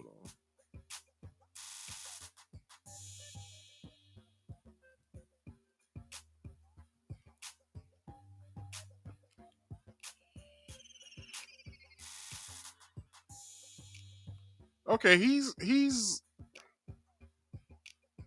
celebrating now, but if it turns out to be true that he paid for sex, that means he paid for a prostitute, which sex trafficking crimes are a felony. I believe you can get what, like 10 to 15 for that? So, Kai, if I was you, I wouldn't bring this up. If you're going to go on with your word by suing this woman, I suggest you do that. And just stop all the shenanigans because clearly, there's a misunderstanding here that no one can fully understand what's going on right now. And yeah, you kind of making yourself look dumb. So, but that comes with being young. Gotta be young and dumb sometimes because, that's the only way that you learn. So, moving on to the last subject of tonight, I will be speaking about Jerrod Carmichael. This also comes from HNHH, hip hop or whatever the hell it's called. I have no clue. Jerrod. So they titled this Jerrod Carmichael addresses controversial joke. So, Jerrod Carmichael has this show on HBO. It's this reality TV show that he has, and part of the so what I was going to speak on was the whole Tyler the Creator situation that was on the show. I didn't feel as though that was important at all because clearly, Tyler be bullshitting anyway with people. Like he likes to play around too much. So I'm guessing the exchange between them two were that once Jerrod came out as gay, he I guess he called, or I guess he expressed his feelings to Tyler, and Tyler just like blew it off like, yeah, all right, whatever, nigga, like, you know what I mean? And then I guess, was it the Grammys or the Oscars or something like that? I think it was the Golden Globes. So I think it was last year, if not the year before. Jerrod Carmichael had this HBO's comedy special that was shot in this jazz bar in New York, and in the comedy special he comes out or whatever. But I would say he fully came out because he also had a joke prior to being famous of when he said he tried gay sex one time and he said that he didn't like it. And I believe I spoke on that and I was like, there is no try. There is no try if you're a heterosexual male. There is no try. If you go to a remote a remote island that has a civilization on it that's been detached from the world since forever, and you ask them, do men over here, do they have relations? Do they try to, like, do they try it out at all, like, between men? They will tell you in their language and in broken English, there is no try. There is no try. That does not happen here. There is no try. So, so let's get to this article. So Jerrod Carmichael's new HBO series has mostly been a hit among fans since premiering last month. One joke about the comedian and his white boyfriend, however, recently sparked outrage among viewers. So, in this video I'm gonna show is him speaking on the joke between him and Charlamagne the God on the Breakfast Club, and this is what it said. What's good? It's Frankie Diamonds TV reporting for FKZ. All right, let's get to the actual video.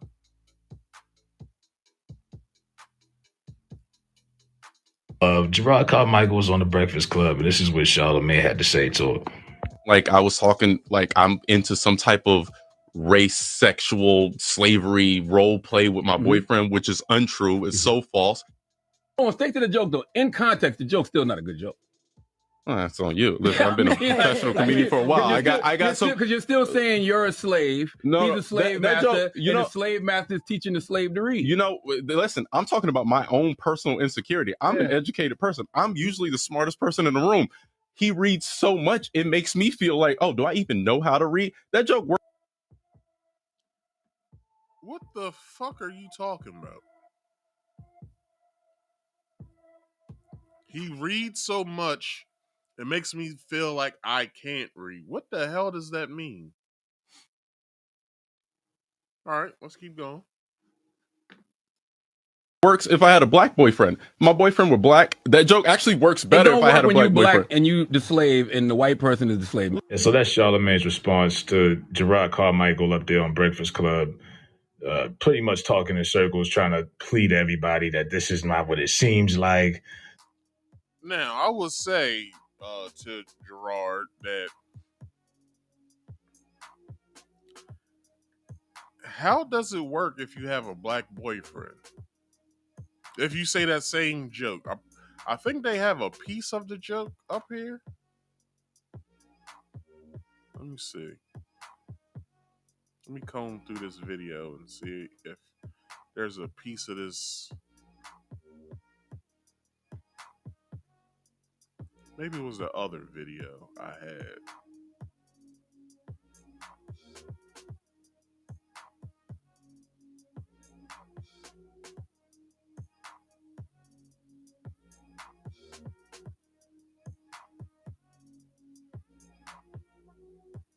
I don't think so.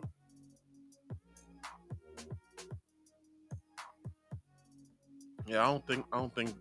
So, I'm guessing the joke goes like, my white boyfriend reads so much that it makes it seem as though that I can. Okay, matter of fact, it's right here. It's right here. He says, my boyfriend, he makes me smarter. He makes me read. I have so many books. Realistically, I'm not gonna read all those books. He knows that. But the fact that I bought them, Say I Love You. They're little monuments around my apartment, just like look at the books from Amazon that I'm never gonna read. He said on an episode of the show.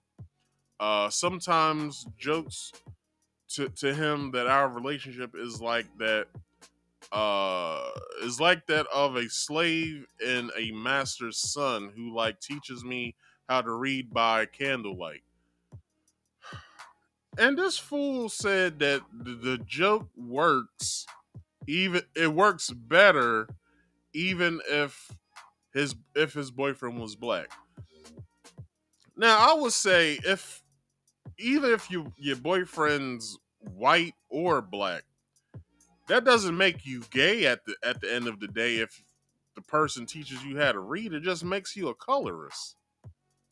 That's all that it is. You have a white boyfriend. The prior joke I was talking about before, when you said that you tried it out, you said it was with a white boy. So you're a colorist at the end of the day, more so than you are gay. So to each its own. But at the same time, it's like, why are you trying to play this gay double dutch with us? With this bullshit that you're talking about? Like, why are you doing this? Like, you gay. You're very protected at this point. So it's like, why you gotta lie about dumb shit? Like, it makes no sense at this point. Like, why are you even attempting to say foolishness to us? Makes entirely no sense at this point. Anywho, let me set this next video up. So, okay, where did I leave off? Okay, so the controversial concept of race-based sexual slave play didn't sit right with many, prompting Carmichael to receive a great deal of backlash. According to him, however, people are taking things completely out of context. He addressed the public's reaction to the joke during his recent appearance on the Breakfast Club, clarifying that the joke wasn't actually about sex at all. It made it seem like I was talking like I'm into some type of race sexual slavery role play with my boyfriend, which is untrue. It's so false. It's so false, he said of the backlash. It has nothing to do with my boyfriend. It has nothing to do with the sex that we have. Hold on. Pause, nigga. Like, Jesus Christ. It has nothing to do with. Oh, okay. It has nothing to do with sex. Pause, nigga. It's something people have been reporting on. It's about my boyfriend reading so much it makes me feel insecure about my level of reading. Wait a minute. What the fuck was that? What the fuck is you talking about? What does the level of reading that your partner have to do with your level of reading, nigga? Like, where are we at? Like, for real, where are we at? That this shit comes out this nigga's mouth. Now, this nigga has been very outspoken since his coming out. And since he has came out, this nigga has been very wrong with some of the shit that he has said out of his mouth. So it's like, the fuck is you talking about at this point, dog? Like, you talking crazy.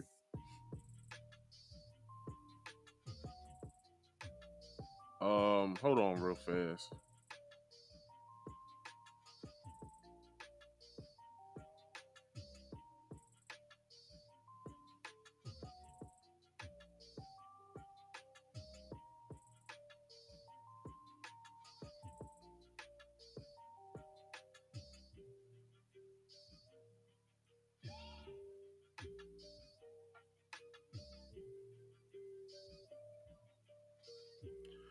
So yeah, like, what the hell are you talking about, dog? Like, Just stop. Just stop. All right, so let's end this. What do you think of Jerrod Carmichael's joke about his boyfriend? Do you think he deserves all the backlash he's receiving? I do. Or are viewers overreacting? Now, if he put in his joke like to be funny, like as an insert or whatever, like yeah, it's like the master's son reading to the slave boy. Like if he put that in there, then most black people will overreact and will be outraged about what you said. So the onus isn't on us. The onus is on you for even putting that in your fucking joke. So, and then this fool had to say that he had to apologize to Dave Chappelle because he felt as though that he overreacted about the stuff that Dave was saying about trans people. It's like, dude, let this person that's been doing comedy longer than you do it the way that he knows how to do it. Because some of the shit that Corey Holcomb has been saying about you, it's coming true. You seem like you're a plant. You seem like that the shit that you're saying at this point makes no sense. And the shit that's coming out of your mouth and the shit that you're trying to portray yourself to be is starting to look a little strange and fishy. So it's like, come on, yo, like you gotta put the context in the stuff. It's not us that's losing the context.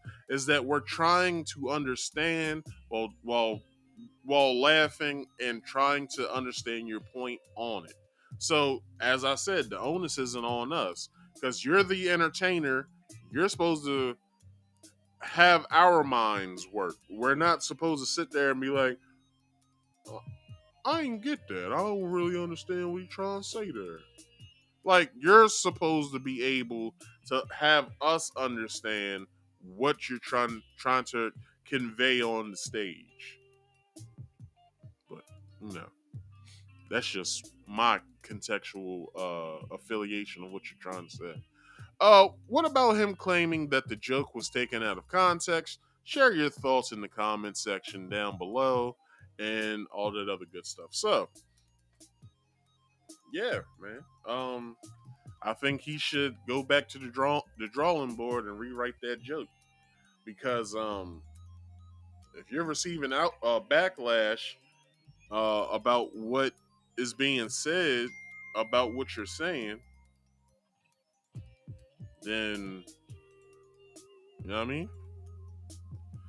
Anyway, y'all, that concludes tonight's main random topics of the night. But real quick, before we go,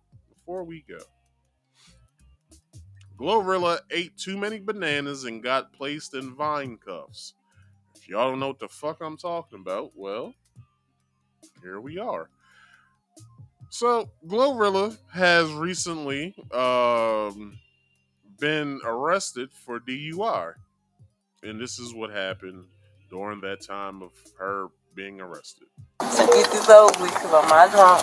All right, so step out and then walk to the front of my car, okay? I told you I had to pee, so that's why my flowers here. It's okay. Just go to the front of my car, okay? This is Corporal Contreras. Are you willing just to see if you can make it home? I would feel better. Would you be willing to submit to field sobriety test? Yeah. Yes, sir? Mm-hmm. Okay. All right, so... What that is, walking line? So it's going to be a few of them. It'll be a few evaluations. Okay? We do 3. Feet together? Yeah, I might as well let me pee on the side of the road. I got to pee. Feet together? Okay. And I want you to stand still. Okay. And I want you to... Wait a minute, y'all. We didn't get the full thing. Hold on. So get this over. Did the person change this? Because this is the video I saved from last night, and it had more than what we're watching. Like it was more of her being in the car and saying, "Hey, don't you know who I am?" and all of this. And I guess the person who put it up edited, I guess. I don't know. So Your eyes on me, okay? Don't move your head. Do you understand? Mm-hmm. Don't move your head.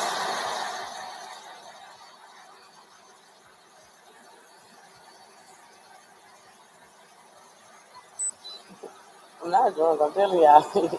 Once you start this evaluation, I don't want you to stop. Do you understand? Until you have completed it. You understand? yeah, but how will we know when we've completed a field sobriety test? Like, come on now. I was born at night. I wasn't born last night. Now, in my younger days, I used to drink and drive. Yes, I did. I would be towed all the way the fuck up, and I would be able to drive. Because once I'm behind the wheel, I'm sober. I'm very sober at that point. It's like, yeah, I gotta get myself home. Ain't nobody gonna get me home but me. Well, it was that one night on my birthday where I had to pass my keys to my homeboy stepbrother. I was like, hey, dog, I cannot drive. I cannot. You gotta look. I don't mind you taking yourself home. I will crash on the floor, or I might just fall asleep in my car. Which I fell asleep in my car, and when I woke up the next morning, I was colder than I've ever been. Like, I must have. I'm glad I didn't even I'm glad I didn't catch hypothermia for the simple fact that I was like very cold and I couldn't move for like 10 minutes. Like, that's how drunk I was the night before. So drunk that I threw up. He had stopped. Well, I don't know how many times he stopped, but I know when I threw up, we was at a gas station near his house, and after I threw up, I looked like I was on the passenger side. I opened up the door, I threw up, and then when I got a couple napkins from my glove compartment, I wiped my mouth and I looked over. And I saw it was a state cop sitting in the parking lot. And I said, fuck, I'm about to go to jail. And then he got in the car and I looked, and I sobered up like the best way I could. And I looked at him and I said, are you drunk? He said, nah, I'm good. I was like, are you sure you're not drunk? He was like, yeah, why? I said, because it's a state boy over there and I don't want any of us to go to jail. Because there's no way that I will be able to get my car out tomorrow from the impound. He was like, no, I'm good. He said, this fool went to Delaware. This nigga went to this other neighborhood in my town, and then he drove himself home. But when I looked, I didn't even look at the clock in my car to see what time it was when we was at the gas station. But I know when I went to sleep, the birds were chirping. That's all I know. It was still dark outside, but the birds were chirping. So, anyway. But how are we supposed to know that we completed a field sobriety test? Like, that is the craziest thing I've ever heard. Anyway, I guess they'll let us know. Oh, well, you completed. Of which I understand it's not supposed to be able, like, a drunk person isn't supposed to be able to complete a field sobriety test. So, and I don't even know the laws in Georgia when it comes to them asking you if you want to participate in one. But I know in Maryland, if you say that you don't want to do one, they can automatically lock you up. So they basically ask you because they know that you may not know the law stating that here in Maryland, that if you reject the field sobriety test, that they can automatically lock you up. Like, it's on the back of our license at that. So it's like, you know what I mean? Now let me know when to turn. No, ma'am, that's on you. You gonna trick me? No, ma'am, I explained it to you. Do I need to explain it to you again? So walk, as soon as I get to 9, turn around and do another 9. Yes, ma'am. Can you say it with me while I do it? No, ma'am. This is on you. Because I don't want to mess up and you blame it on me. No, ma'am. This is your evaluation, okay? All right, I'm ready. You start whenever you want to. 1, 2, 3, 4, 5, 6, 7, 8, 9. 1, 2, 3, 4, 5, 6, 7, 8. Raise your foot 6 inches. How the fuck we supposed to know from our field of view, from looking at the top of our foot, that we raised our foot 6 inches off the ground? Like, who are you trying to trick here? Like, I would be just like, I'd be like, officer, I know this is what you want me to do, but how the hell am I supposed to know that I raised my foot 6 inches off the ground? Like, come on now. Like, you just being silly at this point. Like, do you have a tape measure on your belt that will show you that I raised my foot 6 inches? And if I don't have it exactly at 6 inches, will you put me in handcuffs at that point? If I'm below 6 inches or above 6 inches, does that determine if I'm drunk or not? Like, come on, yo. Like, this is getting crazy. Okay. Hands by your side. Keep them both straight. And count out loud. Go. 1, 2, 3, 4, 5, 6, 7, 8, 9, 10, 11, 12, 13, 14, 15, 16. Did she go 13, 15? The fuck? You are drunk. Like, hold on, let's go back. Let's see. Let's see if she did say that. 14,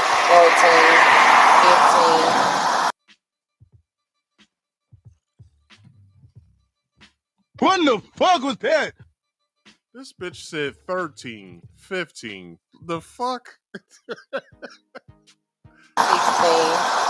17, 18, 19, 20, 21, 22, 23. All right, you can stop.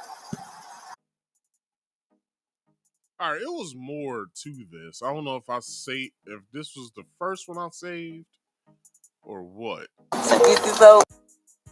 Let me see if I got the other one anywhere. Well, no, I saved it after all this. Hold on, let me see if I saved it after this Kai stuff. This was the girl talking about Kai and all that. I should have played that, but you know, y'all got the gist of everything. Let's see. I gotta be very, very careful about my bookmarks. I got certain things saved in here that I don't want people to see. All right, so let me go into this because I believe it has the full video.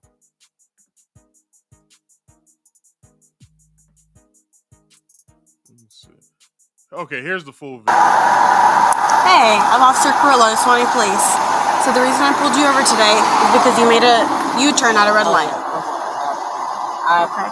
My GPS is taking me to a walk back this way, and it took me there. And it took you over there? Yeah. Okay, so do me a favor so we can get out of this roadway. I'm going to need your driver's license.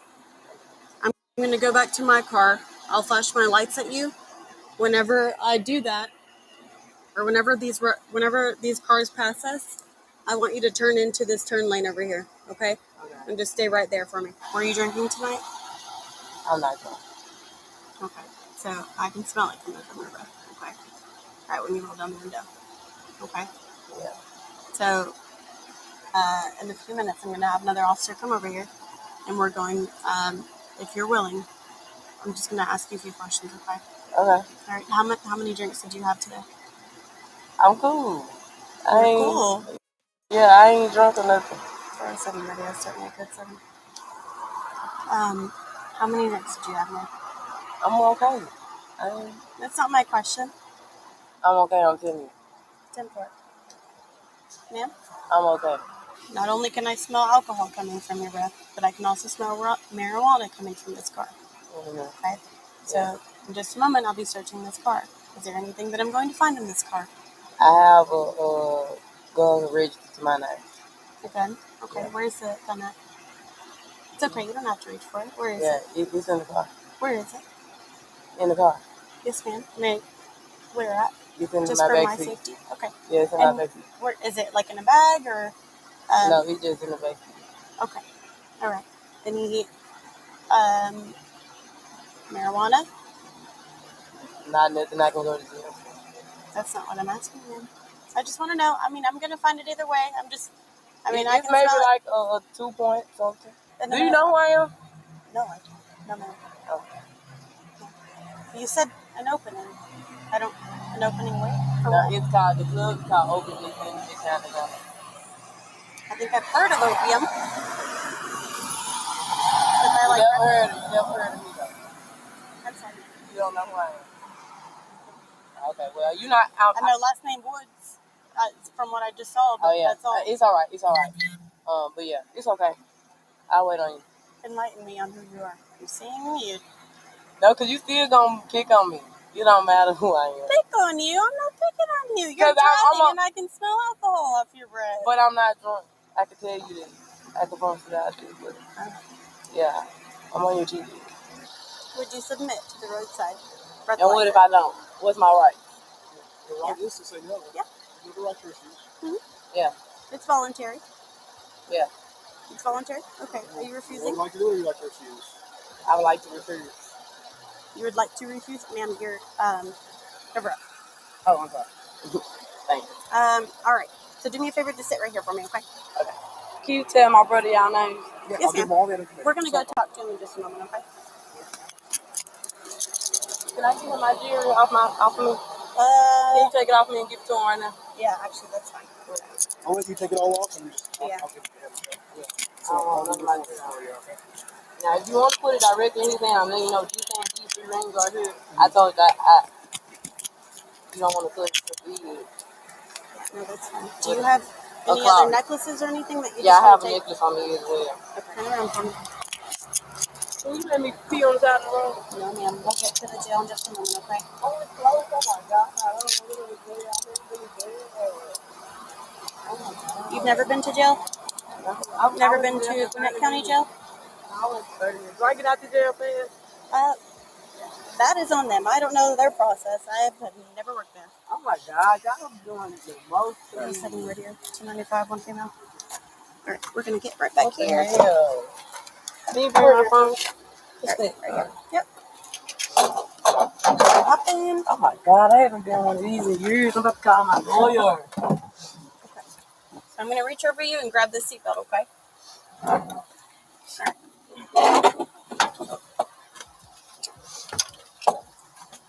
All right. Where do y'all show the test at? Ma'am? Where the test come up at? What test? The test that prove I'm drunk when I know I'm not. No, that is different. That's a different So can I sue y'all if y'all take me to jail for no reason? Hey. Can I sue you if you take me to jail for no reason? These are the police. Like, what the fuck is he talking about? But that was wild. Anyway, y'all, that concludes tonight's show. So let's get into a show summary. So, spoke on Diddy naming names, which was weird. Like, who knows what that list of names is for? Maybe because he's in trouble and he needs some help. Probably needs some letters of recommendation of his character. Who knows? Then we got into the random topics of the night, which consist of Shyne confessing that he was the fall guy, something that we kind of all knew, and other than that, we also got into Cenat making himself look like a fool simply because, you know, you out here paying for pussy, then, you know what I mean? Just fess up to it. Just let your audience know I pay for pussy from time to time. Just confess. And then talked about the Jerrod Carmichael joke that has everybody in an uproar. To me, it personally, he has to work on his delivery. Matter of fact, I don't care because I don't even watch nothing Jerrod Carmichael. I didn't even watch his sitcom that was on ABC or NBC or wherever the fuck it was on. I don't know. I never watched it, so I don't know. What else? Then got into the Glorilla getting arrested, and her not knowing her rights. But it happens to the best of us. So you got money, you'll be out, or she probably got out right away because she got thousands upon thousands of millions of dollars, so she'll be all right. Anyway, people, we are going to get to the last bit of this show, so just stick tight. Everybody, this here podcast comes on every Friday at 8 p.m. Eastern Standard Time. I hope you guys enjoyed yourself. Come back next Friday for some more trending topics, random topics, all that other good stuff. Also, with my Saturday streams, whenever I'll start getting back into doing that, just check my community tab because I usually post what I'm doing a day, 24 hours prior before I do anything. So just check it. Just check my community tab from time to time. If it pops up on your timeline, just give it a like or whatever, and all that other good stuff.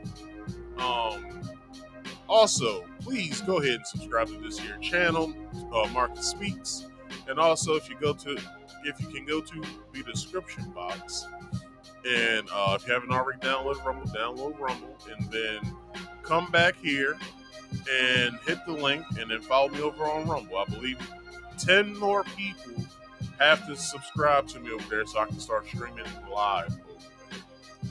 Although Rumble is an echo chamber, hey, I feel as though that I can pull some people in over there. We can have fun, get them away from all the political stuff that's over there. So, yeah. If you ever want to come up and come talk to me, you can. There's always a link pinned in the live chat. So make sure you utilize that to your best abilities, because once you hit it comes rules, and those rules are: rule number 1 is must be on camera at all times. That means here on the backstage, and as well to the audience if you want to be seen by the audience. So rule number 2 states that if you don't want to be seen on camera, that is fine. You still have to follow rule number 1, because you not want to be on camera means you don't want to be seen to the public. So let me know.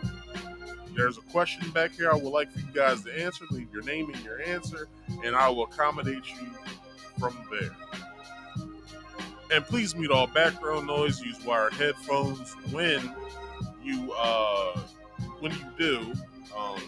Come and talk to me. It's for a better audio experience, not just for myself, but also the audience.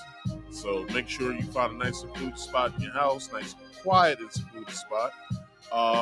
If you don't have a nice quiet and secluded spot in your house, turn me down or turn me off. I don't want to hear any feedback. Turn anything else down in your house. That means your TV, computer, tablets, your children, your husband, wife. Turn me down or turn me off, or find somewhere where you can speak to me in a nice quiet space. All right? And lastly, all I have is, if you can like this video, I would love it. If you subscribe to me, I would even love you even more. And then if you comment in the comment section once this video is done, I'll make sure I give you a thumbs up or heart. And if I feel as though there's something for me to comment back to, I will. I'll comment back to you. And please, if you could, share this to your social medias and anyone else that you love, such as family or friends, associates, whomever. And please read over that scrolling ticker that is for you because, I don't say that stuff anymore. So anyway, so before we get out of here, I just want to say a couple words, and that is please focus on getting to the money because we all know money makes the world go round. Get to that moolah, that cash, that chicken, that cheddar, that whatever you like to call it. Drink more water for health purposes. This is either coconut water, mineral water, alkaline water. Drink some water, all right? Work out as well. Get your body back in shape. You know what I'm saying? I let myself go a little bit. I got to get back into the gym. I do a little something around the house, but I need to get back in that gym. You know what I'm saying? Mind your own business for mental health purposes because when you're minding someone else's business, you're not minding your own. So mind your own goddamn business. And if you don't believe a damn word I said tonight, do your own research. Helps you out in the long run. I have been Marcus. This has been Marcus Speaks Live. People, I thank y'all for watching, and I'll check you guys out next Friday. Peace out, y'all. Love y'all, and have a good weekend. Oh, and also, spark up tomorrow, because tomorrow is 420. So, to all my potheads, y'all get y'all smoke on tomorrow. I'll catch y'all next Friday. Peace out.